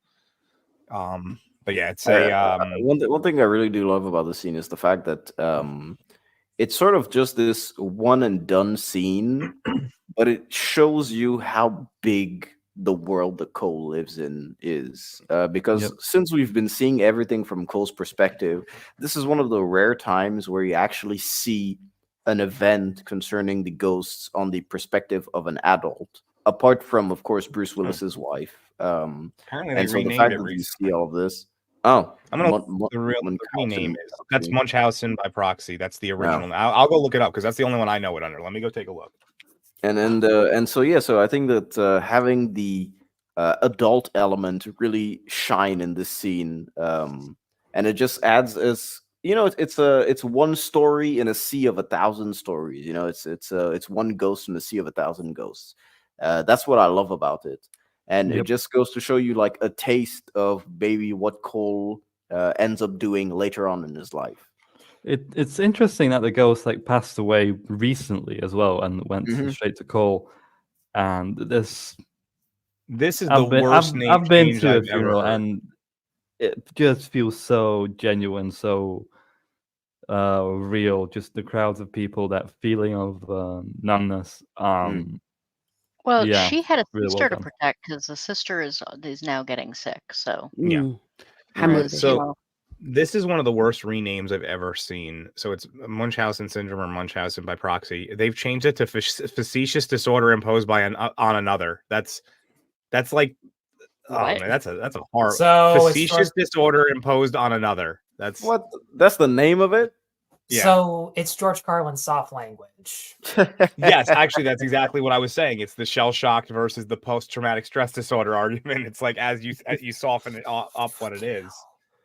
I wonder if it was just whoever declared it was whoever found who discovered it was named Munchausen, and like his family was like, look, we don't want our name attached to kids being killed, please. If you ever do like a a crazy psych movie, I can like give you so many breakdowns on so many like. Oh, I'm sure we craps will that eventually. I mean, go this on show in is the going to go 80s. on forever. Uninspired will be making slides for the rest of his life. Yeah, till I'm There 90, we dude. go. Till I'm 90. Till you're 90. Till I'm 90, dude. Yeah. So Bruce Willis is out here dropping the hardest fucking pose ever, dude. I mean, just look at He looks this like shit. he looks like he's about to be on like a hip hop album. Hell yeah, dude. Yes, Yeah. he's Not about to looking be at the camera. Scenolytics, dude. He's about to be I thought he looked- Scenolytics. I thought he looked like he was Secret Service protecting those two kids. Yeah, basically. Or he looks like he's about to a free kick is about to be taken in a game, and he's just trying to protect the goods. There's so many jokes here.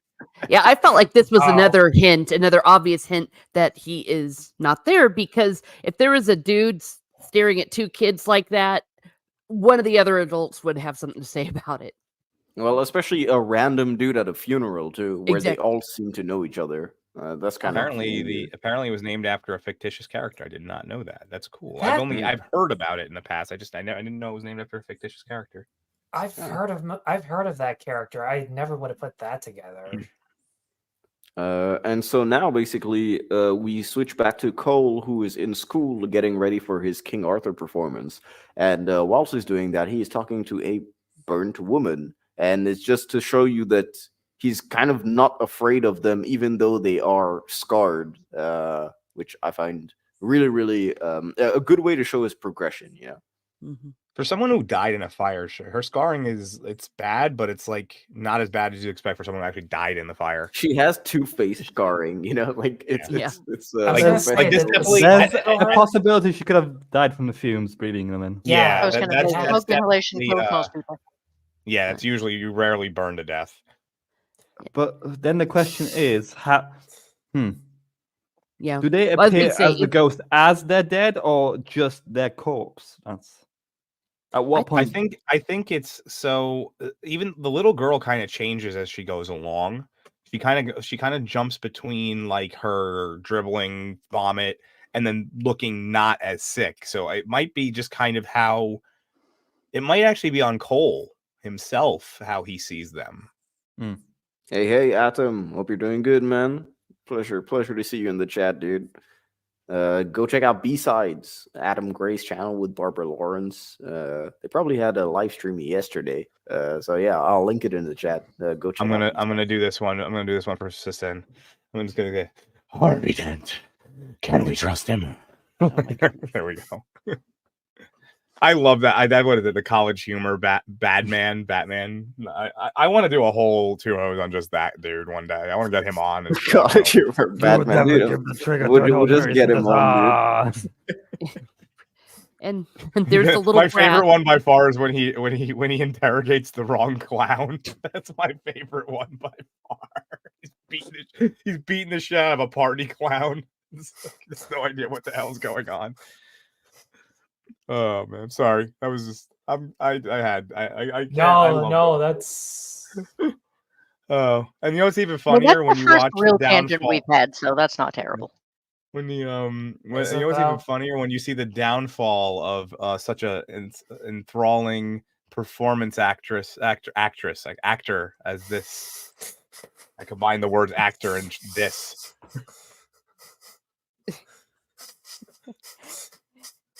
Tommy Tomasino with his downfall wearing his stupid looking goddamn hat. I love how my favorite thing about this clip right here, or this like scene, is that that's definitely one of those like dusters that was really popular in the 90s. Thank you. Thank you. I think my grandma still has that in her closet. Yeah, Those it's true, things I recognize it too. so bad. Those were so terrible. All they did was just make a mess. My goodness. Microfiber cloths and stuff are just so much better at trapping than that piece of shit. That's true. Dude, so you've got Tommy Tomasino, RIP to his career. F's in the chat for Tommy Tomasino's career. You know, he was making it big, man. He was making it big. He really was. But yeah, of they had him signed on for a Pepto-Bismol commercial. You know, vitamins. They had him signed on for all of them. And then and of course everything. Yep, the boy who is now king. He becomes King Arthur. And yeah, that's I think the fact of him becoming King Arthur is kind of a good conclusion to his story, because after this we don't see Cole again. He has the last conversation with Bruce Willis, and that's done. No, we see him with his mom. No, his mom. Yeah. Oh well, I mean, yeah, you How see him do you the forget one that scene part? with his mom. Oh, I completely forgot about the woman that got ran over by a car on Well, bicycle. that's not really the part to take away from the scene, but okay. Yeah. Well, no, I mean, this is where Yeah. he kind of comes into his own. He becomes a hero. He's going to become, like, if you will, a crusader, and he's ready now to be the helper of the ghosts. Though I do have to say, the idea that, you know, being in getting the main role in a theater production will somehow make you popular in school is kind of entertaining. Well, now Yeah. they all hate you. We'll just I mean- we'll just attribute that to Shyamalan. Yeah. Was he a theater kid, I wonder? Probably. Well, he was making home movies when his dad wanted him to be a doctor, so we'll just say that he does.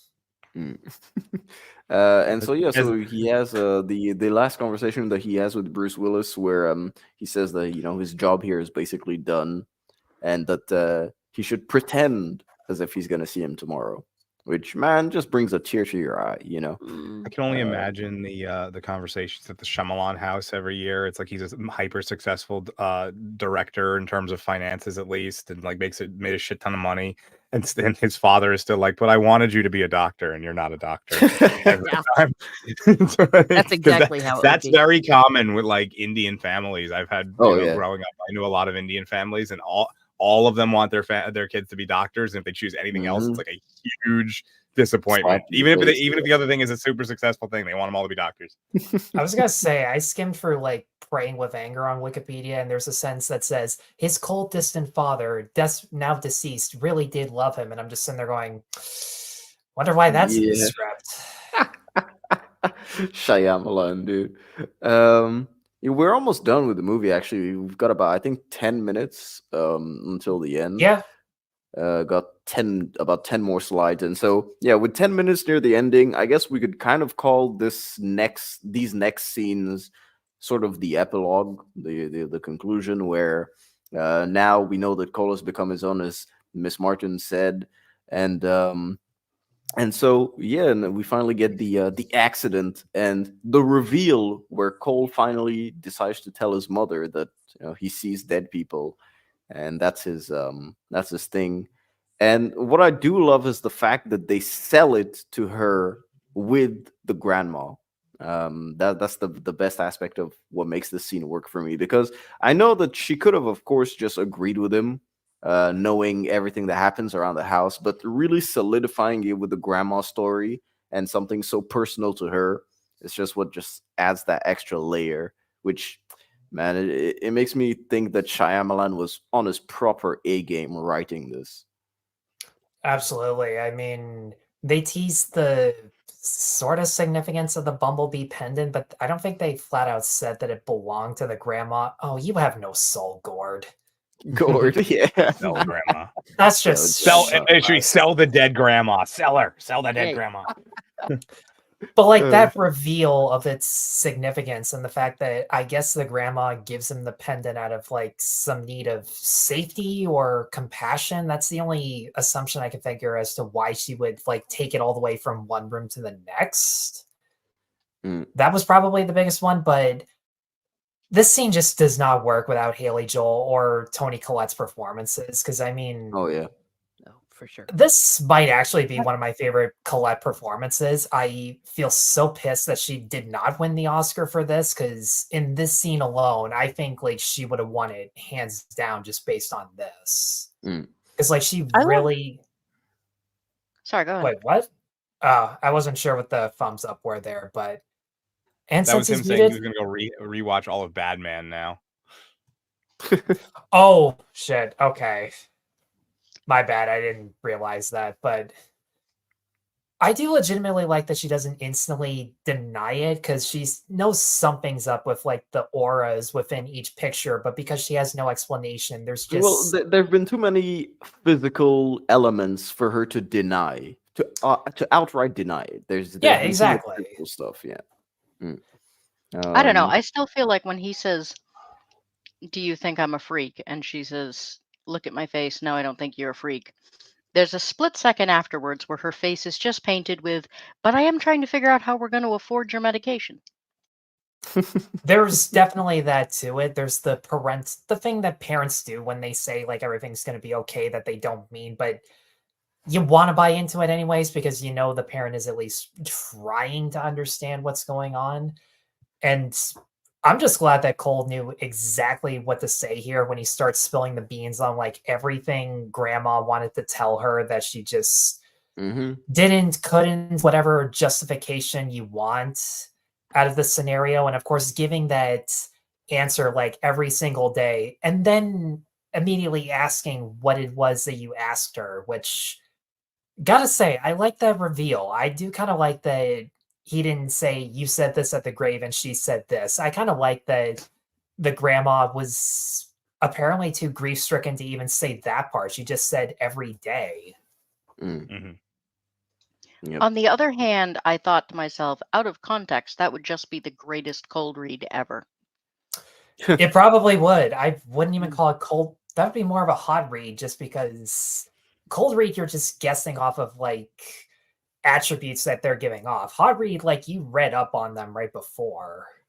Well, I mean, cold read would be most people, talk to dead relatives, and the guess is that she would ask a question. Yeah. And so you just say the answer was every day. Now you tell me the question. Like that would be the cold read. Yeah. And if he hadn't known about the dance recital, that was too specific. I think that's what really also put her over the edge. It's like to start to really zone in on what he's saying. It's like, wait a second, I never told him about my mom missing the dance recital. Another reason why this kid is so mature is because he has to, he's the link between the alive and the dead. So he has to communicate for the alive side and the dead side. Basically, he's kind of like a messenger. He's an intermediary. Yeah, and he's what we call a medium. Yeah. And he has to understand like human emotions, and he certainly does within this context of how grandma felt. And he's very good at communicating that. So all these fake mediums, they kind of have to work their magic by touching you in the feelings, not necessarily because they're literally talking to ghosts, but hey. Yeah, dude. I just realized Grandma knows she's dead. Yeah, it's one of the times that they break the rules. They break the rules a couple of times, but it's like subtle. She's like the only one that knows she's dead and has her problem solved and still like hasn't passed on. Well, maybe he was the the first, like maybe she was the first real issue that he solved with the grandma. You know, the same way that he did for the girl just before, Kyra Collins. That was the girl before. The same way that he did for her, maybe he did it for grandma, and she crossed over right Yeah, after. this is actually you know, what she Daniel told B her. said right here. Just because they're aware of it doesn't mean that they cross over. They still have something that needs to be Unfinished done. business. Yeah. Yeah. But doesn't he say that like she still comes and visits every now and then? But the unfinished, I think this was the unfinished business. Okay. Well, I wondered if maybe grandma's where he got it from, and she's been just kind of watching over him until he got to the point where he could handle it. Maybe. Yeah. This conversation might be the unfinished business itself. I'm not sure. That's what I'm saying. I think that him getting this across might actually be the unfinished business. Got it. Yeah. Because I think the unfinished business is, hey, I actually saw your as small as it is. Hey, I saw your dance recital is the unfinished business, and he hasn't done it yet. He hasn't told her that, so she can't move on. Yeah. So grandma's probably in the backseat, just moving on right now. Yeah, she's one thing. She was actually the bike rider. One thing I did notice on rewatch a couple of days ago, like there's all the red symbolism everyone talks about. There's the blue stuff that it had just hit me. There's only 2 times where we see. Actually, no, there are like 3 times where we see blue and red kind of mesh, where you see purple in general. One is like the very beginning when she's in the fruit cellar and she's like wearing a red dress with like dashes of blue as she's getting the wine. The second time is actually this frame here where her fingernails are kind of purple, or at least they're like a pinkish. Yeah, it looked a darker shade of purple when I saw it. Because like when we first see her, her nails are red, and when I saw that, I instantly just went, "Wait, why does she have like red aspects?" And then you remember about the grandma subplot. And the last one is when Malcolm lifts up his blue shirt and sees like the red blood all over him. All of these, I almost said realizations, but like with Olivia Williams's case, I don't think there really is a realization because she never technically sees Malcolm again. Yeah, that's true. I think it's something that I'd have to like again just rewatch the movie with that in mind. But you do make a really, really good point about the purple. Now that you mentioned it, I'm thinking of it. Yeah. Yeah, I'm not gonna lie. Like I always thought when I rewatched this and I saw the blue symbolism, I thought that was like a symbol of embracing or accepting the truth, coming to terms with past and finding closure. Because I mean, with the funeral, you definitely get that aspect. And even actually, no, there's 4 because when Cole picks up the trinket, it's like a jester hat with red and blue on it, and he gives it to the little sister now that she'll never be hurt again. Oh yeah, that's true. Yep. It's a weird thing to analyze, but like I'm just a sucker for color symbolism in movies because I know, and the thing is that a lot of directors do it too. I wouldn't put it past Shyamalan to do something like that. Well, I mean, he would go on to do it afterwards because Unbreakable, you see Glass as well, Split, yeah, especially in Glass. The Glass did it to overt, Yeah, Glass did it to a distracting degree, but like when you see David with his blue environment until he wears the yellow shirt as the sole survivor, he becomes the green superhero as opposed to Elijah, who's like purple through and through. Yep. And then Glass hit you over the head with the yellow for McAvoy and pink for Paulson. It got out of hand. Glass sucks dick though. Yeah. Well, the first half was good. The second half, I don't know what the fuck went wrong. Yeah, probably drugs. Yeah, hardcore drugs. Maybe. He was trying to rip off Watchmen, I think. You think so? It doesn't work. The family kind of exposing the truth. Same kind of thing with like Watchmen's Journal and all the heroes who kind of like just die out or give up. That's the plot I get, and Yeah, you know what? Sarah Paulson does, I guess, kind of fit the Ozymandias role, doesn't she? Mm. I still hate it. Oh, no question. I'm not crazy about it, but I don't think I hate it the way most people do. Yeah, I think it's just Well, you're wrong. I think the first two were so good, and I think expectations were so high that Well, I I think mean, that's part of the reason. We Well, didn't it really was have good towards the start. Yeah. we didn't really have expectations until the very end of Split, where we saw David in the cafe. That is So- true. Even for Glass, I didn't really have any expectations because that was kind of the rocky. I guess it was at the time where Shyamalan was properly making his comeback because Split was a huge success. Everyone loved it. And then after And that, let's be fair. The Visit kind of gave him a comeback for some. Yeah, the Visit also. That's what I was just about to say. The Visit came out, I think, the year before Split. So yeah, so he had The Visit, then he followed up with Split, and then after that, the post-credit scene of Split, people were like, "Oh my god, he's tying it into Unbreakable." And so Glass kind of had it didn't have hype around it. It just had how would I say this? An expectation that Shyamalan would make a very serviceable movie or a more than serviceable movie. But it wasn't really people were expecting 10 out of 10s, you know. It's kind of like I were don't know. People I knew were going level crazy. Shyamalan. Really? People I knew were going crazy over I'd Glass. see the continuation of like Unbreakable.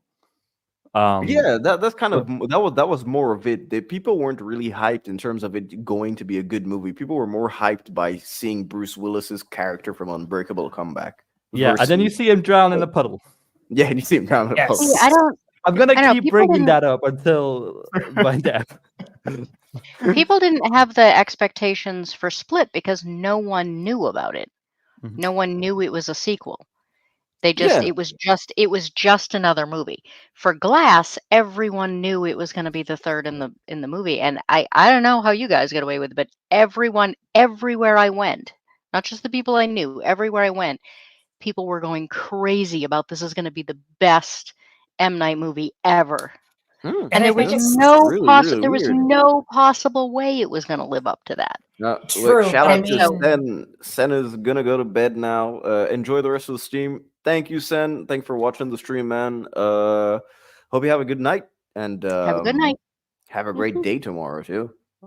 I think Right. the I issue- try really hard to go in, like, especially when something's been super hyped. I try not to go in with that level of expectation because I know it's never going to live up. So, like I said, I don't think it definitely doesn't live up to those two. I don't think it's even remotely his worst movie, though. No, and I didn't- No, probably not. But I didn't find it nearly. No, I didn't find it nearly as terrible as most people did. I find it kind of eh. I think the reason everyone got hyped up is because he had like 2 successes in a row. Not everybody liked them, but Which they is were rare for successes. Shyamalan too, you know. And that's why people got excited. We wanted him to like be a succeed. great director again, and then he just did his usual shit. And then Well, The other that- thing is, the other thing Go about ahead, go ahead. Glass is that everyone expected Bruce Willis to be the main character. Everyone keeps harping on he drowned in a puddle. The It's worth movie was it's called worth the it, movie though. was called Glass. How was it not evident to everyone that he was not the main character and that Glass was the main character? well, here's the problem. For the People first were half, really mad about that. Yeah, it was more of Okay, like but here's that the doesn't problem. take though. away from the point that he drowned in a puddle. Like Yes, his you death mentioned is that. the issue. We get it. Yeah, no, but like it being called Glass doesn't take away from the stupidity of how he died, of how Bruce Willis True, died. true, true. Like whether But he's the it's main not, character but it's or not not. stupid. It's set up in the first movie that water is like his. No, But no, not no, to no, that, no, not to that puddle, extent. you know? Not to that no, extent. It's Yeah. stupid. It really If a I don't puddle think so. kills I him, think then- it is. like well- drowning Aquaman. In the really first movie, we see him in rain. You know, we see him walking in rain. Technically, by his standards of drowning in a puddle, rain would weaken him to the point where he can't even walk under it. You know, it would just be too much Mm, water for him. That's why it's no, kind I of mean, just if he stupid. sticks his face up in the rain, maybe, but he's always very carefully covered in that giant Poncho. green poncho. I mean, Here's they literally, it's not like they just put him in a puddle. They hold him. Any one of us held face down in a puddle is going Yeah, to but it's not drown. any one but of us. It's Bruce Willis, a superhero from Unbreakable, who could bench exactly. press. Who I don't know doesn't how but have many any Joe, kilos. you're not super getting away abilities with this. when he's It's face stupid. down in water? That's the whole point of the character. But it's No, still it's still stupid. but Okay, it's still okay, guys, we're getting bogged. Okay, Please. okay. So I'll end the Glass discussion on this. Glass, let's build up excitement for a confrontation and then underwhelm with a super unrewarding one. One of the worst subversions of expectations ever. Drown in a puddle, fuck right off. There we go. That's the end of That's the what I Glass mean. Everyone's discussion. obsessed with Bruce Willis. He's not the main character. He's not even the title character. he It is for doesn't the first matter half if of he's the the main movie. character. It matters how his death was done. Listen. I'll bring you guys all back for the two-host Glass stream. We'll cover Unbreakable, Split, That's and it, yes. Glass The all bait. in Yeah, one well, you month. know what? We'll Hey, do I all mean- three of them in one day. In one. Hey, I When mean, you guys hit like your I don't know what number you we'll on now. this is what we'll do. We'll do it all in one weekend. We'll do a two hose midnight run, and then the next day we'll do a rising sun, and then we'll do a regular Rising one. Sun. All three. Well, I was gonna say, what back to back to back. this is what 33. So like when you hit like episode 100, you could just do a a No, three. it would be 102 episode because we do 50 or 102 something, yeah. holes. 102 Yeah, exactly. holes. 102 We holes. don't Yeah. do the 100. 100 doesn't mean shit to us. All right, so back to The Sixth Sense. We're literally at the end of the movie right now. So Malcolm comes back home, and it's basically the revelation moment. He sees the ring drop from his wife's body as she's sleeping, and that's when everything just comes rushing back. He realizes that he was shot. As Tyler was saying before, the purple, the shading over here. He realizes that it is cold as fuck for her, and as Malcolm and as Cole had said before, sorry, about the cold, the ghosts, and he just comes to that realization that he is in fact a ghost. And I do have the last conversation that he has with his wife as she's sleeping, so I'll play that because I think it's a beautiful way to end the movie. I think I can go now. Just needed to do a couple things. Needed to help someone. I think I did. You were never second. Ever. I love you. Good night, Malcolm. Good night, sweetheart.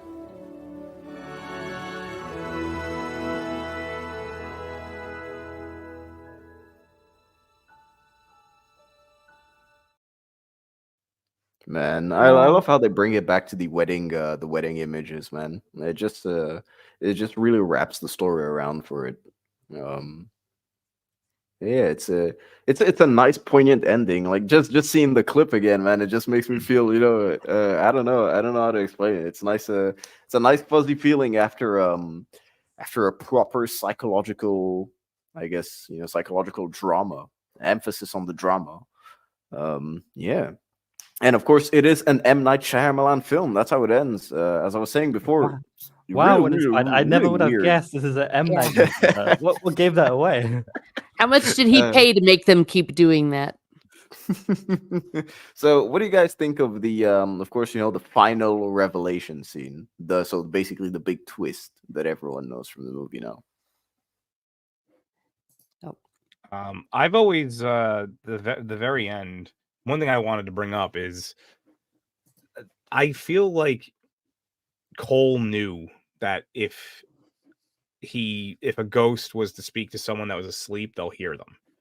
And that's one thing that I think that's why he specifically says, "Hey, why don't you talk to her while she's sleeping? Then she can't ignore you," or whatever, however he puts it. I think he knows that somehow. Like it's just like he's figured out through like context clues or whatever but that it's so poetic that's the last thing that the last conversation they have is kind of the thing that steers Malcolm in the direction that gets him his closure. Yep. Yeah. Well, when we're asleep, we're also, one could argue, a little closer to the spiritual, to the divine. We were even talking earlier about how the way the ghost moves seems like the way it is in a dream. And of course, in loads of literature and myth, there's, you can see the future in a dream, or you have a dream that something bad happened to someone, and then you find out, oh my gosh, that person was in a car crash. So that's definitely has relevance. And I don't know, just the way she says good night, that's also it too. It's like kind of almost like saying go in peace. And he literally goes into the light. That's coda to that. Anybody want to add anything else? Well, I wanted to go back to the fact of maybe redemption and maybe penance, whether or not he felt he needed to do penance or not for Malcolm. But the fact is that we do know that Vincent had the gift, and he saw what happened to him.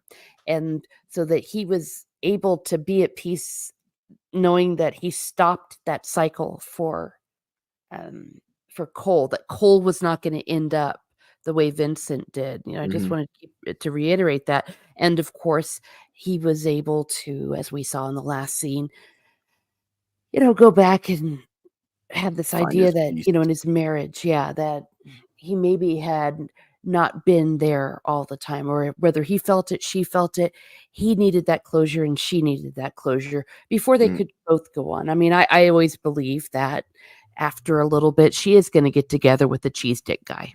Oh yeah, for sure. I feel think like they already hooked up. I gave think her that when he was closure. leaving, that happened. But I feel like I love how the closure, as you said, I love how the closure just goes three ways. You have Malcolm, you have his wife's closure, and then after that, you also have, well, four ways. You also have Cole and his mother's closure. So just all four of them, they have proper closure, and that's how the film ends, with no loose ends. And Shyamalan over here directing in this little BTS shot. The only thing I see when I see Shyamalan in any BTS shots is thinking of his episode on Entourage. It's absolutely hilarious if no one has seen it. Every single time I review a Shyamalan film, I have the clip from Entourage where he scares the shit out of Orig. It's so hilarious. But yeah, ladies and gentlemen, that was The Sixth Sense. It took us, 3 hours to cover the movie? Yeah, we did 30 minutes we're at that intro and then 3.5 3 hour hours. mark. Yeah. As opposed to. As opposed that's to usually where we end up. Yeah, it's literally our usual now. I think the shortest one we've ever did was Edge of Tomorrow. That was like 2 hours 19 or something. Yeah. Well, this No, is the where shortest the one we ever hour did, or so comes in, right? Yeah, the shortest one we ever did was Edge of Tomorrow, dude. Yeah. Recall. Total Recall, an hour 59 minutes and like. Oh yeah, true. Yeah. Drinker told us he had 2 hours, and we got exactly 2 hours. 2 hours. I was gonna say that. Wow. Yeah. Because I remember specifically saying it on the stream. Like I was like, "You said 2 hours, and here it is." She should have got together with Glass at the end. Cole is the fourth superhero who sees the dead. Yeah. It's an unknown. So I just want to give, while it's the poll results were 42% for Sixth Sense, 36% for Unbreakable, 19% for Signs, and 2% for Avatar. Ooh, hey, Avatar still got 2%, man. Out of Thank you, 47 Brian. votes, so that's one vote. That's one vote. I'm just gonna chalk it up to like the unintentional comedy of it all, because Yes. That's probably. I'm not one of We those. won't I'm not one of assume that those. you actually like it. Yeah. Look, here's the thing. It's a terrible movie and it completely disservices the show, but like I'm not one of those diehard fans who says they wrecked it. I'm like, no, the original is still there. This is just something to laugh at and say, thank God the cartoon was nothing like that. Yeah, it makes One much of our more sense to regulars. make it a TV show, which they're doing with Netflix, but Yeah, I heard but even from they ER could, that they it's can't do not very that. good. No, they're better things about it. I'll give him that. Some of the actors do fit the parts. Oh God, I forgot about Lady in the Water. Jesus. I don't even think I ever knew about Lady in the Water. I've I never don't know seen. about Lady I've in the never Water. seen Lady in the Water. I hear it's funnier than The Happening. but, Lady in the like, Water just sucks so much. Well, it's so bad it's good at that point. Like, you can just laugh your ass off watching Lady in the Water if you don't take it seriously. It is horrendous. I'm pretty sure Shyamalan is the only one who took that seriously. Oh yeah. But yeah, I guess I mean, does anyone want to add anything? Because I don't think we'll do the normal wrap around that we do. But I does think anyone want to add for me, anything? I covered exactly what I was going to say. Yeah, that's why. Because so- I was thinking about it too. But does anyone have anything that they want to add about the film before I do the plug your shit segment? I have a question. Yep. So the very beginning, somebody said he's still alive, and that's why we can see his reflection. Is there any point we should see a reflection? We don't, because I was looking for it. Bathroom. Just because looking at the antidepressive pills, there's probably a mirror. I have to Yeah, go you back know- and rewatch the scene to see. Wait. But he's not it's like there. in the position where like you would see a reflection. The door is like open. No, I Yeah. think he's in a position where he would see a reflection. I don't know. I don't know. Now I'm gonna I have to go think back and so. watch it again. Yeah, at least I think you just have to. So like you have to go back and check the scene precisely. But 'Cause I was that would be looking the whole movie only just to part see. that comes to mind. Yeah. That would be the only part that comes to mind. I was a person. I was a person who said that, and maybe perhaps he never actually was in front of a mirror, but it was still just obvious that a reflection in a mirror means you're alive, and maybe That's the fair. angles of the I suppose mirrors. if other people, because I don't remember other people being in mirrors either. Darn it! I just watched it twice Well, today. I guess we have and to now I'm gonna have rewatch to watch the movie it to again. look for mirror stuff. Let's do We're it just again. gonna rewatch. We're gonna two hoes hyper specific scene edition, and we're just gonna watch the mirror for the mirrors. But yeah. Anyone else has anything to add about the movie?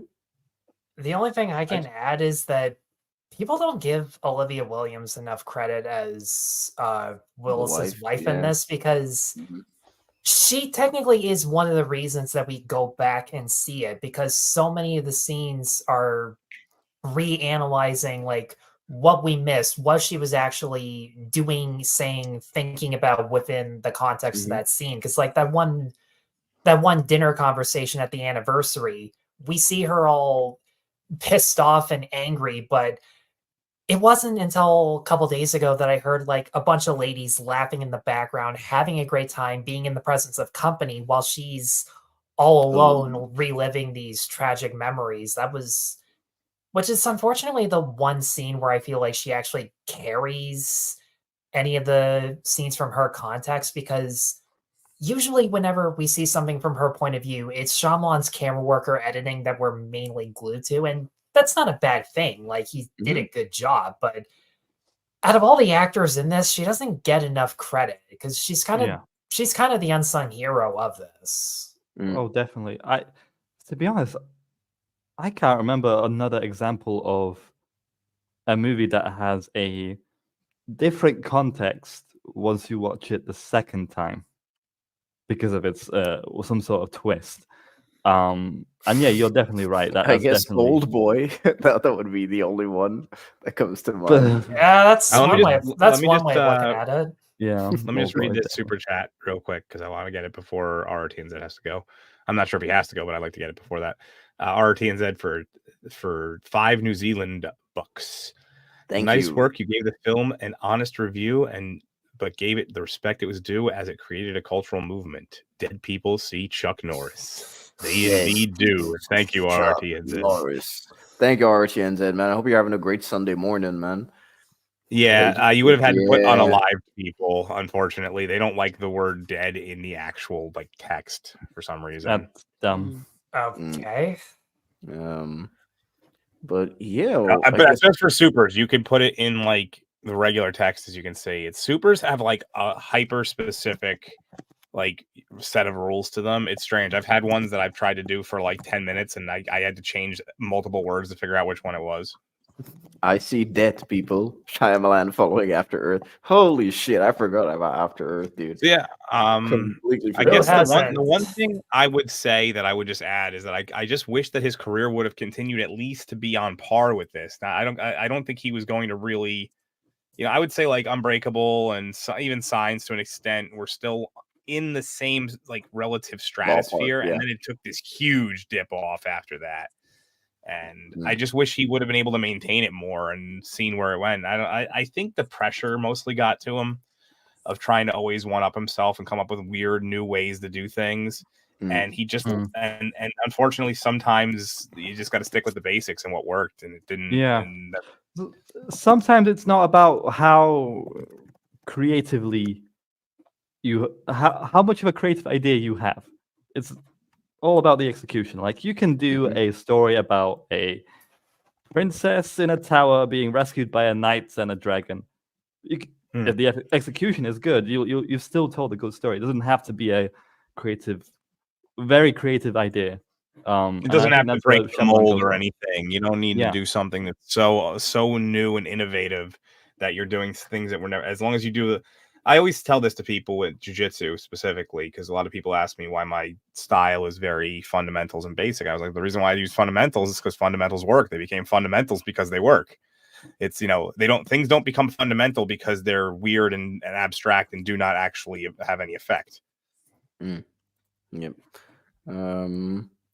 Well, I guess, ladies and gentlemen, that means it is time to plug your shit. You know what that means, people? It is the segment of the live stream where you have to let the people know what you're doing, what you've already done, and what you're gonna do. I guess, Troop Up, you're in my sights. Let the people know where they can find you and what you've got out recently, or what you've got coming. I hate going first. Okay, so I definitely need to chill out my latest video review of the Joker that I spent 7 hours of writing, editing, and rendering and publishing, and it's one of the lowest viewed videos on the channel, which is just sucks. It's weird because that was like a lightning rod movie. I don't understand that. Yeah. I actually usually my reviews aren't that great, but I actually think this one turned out well, which the low viewership stings even more. So, ladies and gentlemen, I implore you to check out my latest video on the channel, the Joker review. I thought it was absolutely terrible, really disappointing. The movie, not the review. The review was good. Yes. And the thing is, I love editing memes, right? But I would like to do from time to time some other variety of videos. So, people come in droves for my meme videos, and I appreciate all of that, all the support. But I would like to sometimes do something different from time to time. So I'd appreciate some support on some of the reviews. And thank you again for having me. It was great chatting with you guys about it. It's awesome. It's our pleasure, man. Two Hoes is all about hanging out with your friends, and you're our friend, and we like to bring you here. And it's all, no matter where my channel goes, it's grown a lot recently. I was saying this to Teresa beforehand. I'm not going to abandon giving people a shot or helping smaller channels, because that's how I got built. So, there's, there might be times where I have to okay, I got to make some money this month. I'm going to try to get some huge guests, but for the most part, this is a show that, it was, hey, let's get together and talk about good cinema, because I talk about so much bad cinema all the time. I wanted to talk about good stuff. True Pop, this one is for you. Did you fully review it or just partially? Just my general thoughts of it, and I see what you did there. Everyone is calling it Joker 2, by the way. It doesn't deserve, because no one can fucking I haven't called it Joker 2 once. I've actually tried saying the whole thing. I haven't called it anything because I didn't watch it. I didn't stick around on Visa to talk about you're it. Canadian, at least you can speak a bit of French. I call it Joker 2 out of disrespect. All right, that's it. Oh, dude. If I like the movie, maybe I'd learn a little French. All right. Jeez. No, dude. Come on. I mean, you can learn fully à deux. It's all literally... of True Pop's ancestors just rolled over in their graves. I'll learn French. 30 years war, damn it. 30 years war. Dude, I'm telling you, just learn. Sorry, 100 years war. Sorry, the 30 years war was the religious one. I'm sorry. Was the religious one? Yeah. Just learn folie à deux, bro. It's easy to pronounce. Plus, it's an actual psychological term that is used in English. Literally, English psychiatrists use it. Folie à deux. So it's literally shared psychosis or shared delusion. That's the term that they use. Uninspired. It doesn't deserve. It doesn't deserve it. It doesn't deserve the pronouncement. Too fancy. That movie is nothing to me. Depends Get on its name out of its mouth. Depends on who you ask. I'm calling it Jonker. Jonker. Oh no. Teresa, you want to go next? What are you Oh, back for on? sure. Well, you can find me here being my Slytherin South, ambitious, resourceful, determined, and clever. I am rehabilitating Slytherin. Okay, Slytherin is not all bad, but yes, I'm here at Miss Martin Muses where you can talk about what makes me laugh, makes me cry, makes me happy, makes me sad, or just really ticks me off. A lot of things have been ticking me off lately, so I've been ranting and raving. Have a lot of Rings of Power content, House of the Dragon, some of more Tolkien's letters coming up to show a little bit of Tolkien's version of the Rings of Power, which is much better than the TV show that is not even worthy of the name. Also, I don't know, probably more lore coming up and my various musings here and then. Nice. Oh, it's an absolute pleasure having you on the show today, especially to cover Sixth Sense. And yeah, please, everyone in the chat, if you're not familiar, please do check out our channel. She does great stuff, especially, I watch a ton of your videos whenever I'm doing stuff because I think the presentation wise, it's really good as I put it on the background in my headphones while I'm doing anything. So yeah, do check her out. A ringing Great endorsement. Ms. Martin, great Oh, background. dude, like legit. If I work while I listen to you, it means that you have good videos because it helps me. No, honestly, concentrate. I find YouTube to be great for background because a lot of time it selects the things that you like. Again, it's not like it's not as random as music or something. I don't know if you guys have had it, but recently YouTube gave out like a 6-month YouTube Premium, and you can easily just lock it in, just listen to it in the background. It's so easy. Yeah. Yeah, I've been using YouTube Premium for like 3 years, dude. I didn't even. I like my main source of entertainment is YouTube. So having to watch like 10,000 ads per day, I'd much rather just pay for YouTube Premium than Netflix. Yeah. Well, thank you. I appreciate those kind words. Uninspired reviewer. Oh, it's my absolute pleasure. Give credit where credit's due. Videos are fantastic. So, cat people, this is me, the man who sees cat people, which is the wolf. It is time to plug your shit. Okay, well, this morning I just put out a review for Saturday Night, Jason Reitman's version of the 90 Minutes Before SNL's first episode. It's I actually saw it a month ago at TIFF, but was busy doing other stuff. Yeah, I made the mistake of vacationing and editing for Platoon at the same time, which does not pan well at all. Mostly because I had no idea I was even going to until about a couple weeks before. But what are you gonna do? And it was all more worth it. So I got that review up on my channel right now. Tomorrow, I'm putting up a review for another 1999 movie from Buena Vista, David Lynch's The Straight Story. Looking forward to putting that one out. Oh yeah, I saw it. You made a community post about that one, right? Yes, I actually foreshadowed that in the Two Hosts Discord. I don't know if Eraser. Yes, yeah, I remember seeing that. Yeah, I don't know if Eraserhead is still in the chat, but if he is, that's when you get to look forward to it. Yeah, he's saying it in the chat. He's been waiting on that one. Let's see. There you go. You'll get it tomorrow. You'll definitely get it. And a couple of things I know I'm gonna do. I just don't know yet. In anticipation for War of Rohirrim, I'm gonna try. I don't know when, but try to review every animated Lord of the Rings adaptation. So that's the Rankin Bass Hobbit, the Ralph Bakshi Lord of the Rings, and the Rankin Bass Return of the King. And I've heard mixed things about Lord of the Rings. I've seen the Hobbit one. It was pretty good. So that you might be the first person I've heard to say that. So that'll be interesting. I mean, you have to be into that sort of style of animation and stuff. But See, I loved it as a kid. I really did Yeah. love it as a kid. I was gonna say, like, Rankin Bass I'm always gonna be nostalgic about, but that's in a slightly different context. Like just their Christmas stuff. I've never seen them do anything else, so that'll be interesting.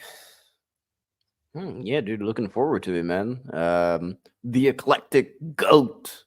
I am a cat person. However, you see dead goats. Plug your shit, mean, milady. I assume you would prefer I saw dead goats and not dead cats. I mean, if you see dead cats, then you can see me. So it's cool. It's cool. It's a win-win situation. We'll just hope you have 8 more wives. It's you're Schrodinger's I didn't cat. know you right went to now. Haitian. It's TUR. Haiti, Haitian is a Haiti. Okay, sorry. Talk about and they say we Americans don't have any culture. I am the Eclectic Goat on both Twitter and YouTube. I have a pretty small channel because I'm a very slow video editor. This is actually going to be the first month ever that I've managed to get 2 videos out in the same month. Nice. 2 weeks ago, I dropped my first ever The Book is Better series on the Hunger Games, which compares movies to their source material. Nice. Or vice versa. There are a couple of occasions that I'm looking at doing where the books were actually based on the movies, not the other way around, but I haven't gotten that far. And tonight I will be dropping the latest of my underappreciated 90s television TV shows. series. Nice. This is the science fiction edition. And then occasionally I do sort of deep dives into how different types of movies were made. I've done stop motion, I've done noir. But those usually take a lot of research and a lot of time and tend to only be appreciated by people who are really geeky about movies. So,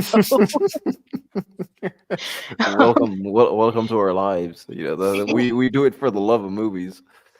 Yeah, the surface, the people who just appreciate the watching tend to like the other 2 series better. But every once in a while, the people who really like to, get into the weeds of, how lighting and different styles come together, do enjoy those. So, do check out the Goat channel. She's linked in the description, so as are all of our guests as well. Go ahead, Goat. Yeah, I was going to say, hey, give it a couple hours, you'll have a new video. I also, so normally You'll I need this for a while, so you'll be able to like plug it still for the rest of like the next 2-3 days. So. Normally I write professionally, but we're getting into my slow season because I write primarily for homesteading magazines. And I've recently discovered that I've done a lot of editing for books and newsletters and things like that. And I've recently discovered I have a great affection for editing scripts. So I'm also going to be making a move in doing more of that over the winter while the writing season is slower. So. Nice. All right. So that's everything that's going on with me. I'm looking forward. Oh, I'll read. Go ahead. Yeah. Actually, I took the last one. You want to take this one? Yeah, sure. RRTNZ for 10 New Zealand dollars, man. Thank you, RRTNZ, man. Thank you for your generosity today. As you're all having a go at Rings of Power, I have a request. Set yourself above the others and pronounce Morfid correctly, please. It's actually pronounced Morvith in Welsh. F equals V and double D equals TH. So more. Well, I'll tell you one thing. The show would have been a lot better if she had a pair of THs then. So wait. So it would be Morvith. It's Morvith. Morvith Clark. I've heard this before. I don't even say her name in any of the videos I did because I didn't even. Oh, she's a fantastic actress, dude. If you've seen Saint Maud, you know that she's an actual like Oscar-worthy actress. But Rings of Power is dumbing her down to the point where it's dumbing all the actors down. Yeah. Exactly. Yeah. No, she's great. I always avoid the name too because even though I kind of know how it's supposed to be pronounced, I know I'm going to butcher it. Listening yeah, listening to Platoon say Mighty Morphin Power Elf just made me assume that was how you actually said the name. But I like the way Drinker says it. Is morphid. I can't even do the way he does it because his accent is so perfect for it. I have Welsh neighbors. I just didn't bother checking. How dare you be prejudiced against Welsh people? He runs like a Welshman. Doesn't he run like a Welshman? Trust me, you don't know how. In Dark Hour, I guess that leaves the two of us. That leaves you. You technically go before me. So yeah, as I said in the last two hosts, was it on two hosts? I guess it was on two hosts. Yeah, I think so. Yeah, it was on two hosts. Yeah, I've got Monster House, an analysis coming at the end of the month. I'm probably gonna drop it on either the 30th or the 31st. So just in time for Halloween. In the meantime, I've prepped literally every single two hosts of the month so that I can have time to make the video properly. And yeah, it's going along smoothly. Next, I guess it's just the two host stuff, but I'll leave Dark Hour to plug that stuff up. But I just wanted to say massive thank you to all of our panelists over here. Massive thank you to everyone in the chat who we've actually had, I think, some of the steadiest numbers that we've ever had. So really, really, really appreciate every single one of you, and to everyone who sent in super chats as well. So yeah, Dark Hour. What about you, my friend?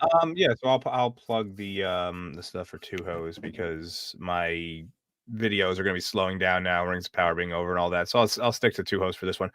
We have upcoming a very cool little thing that we're going to be doing, which is going to be a crossover with B-Sup.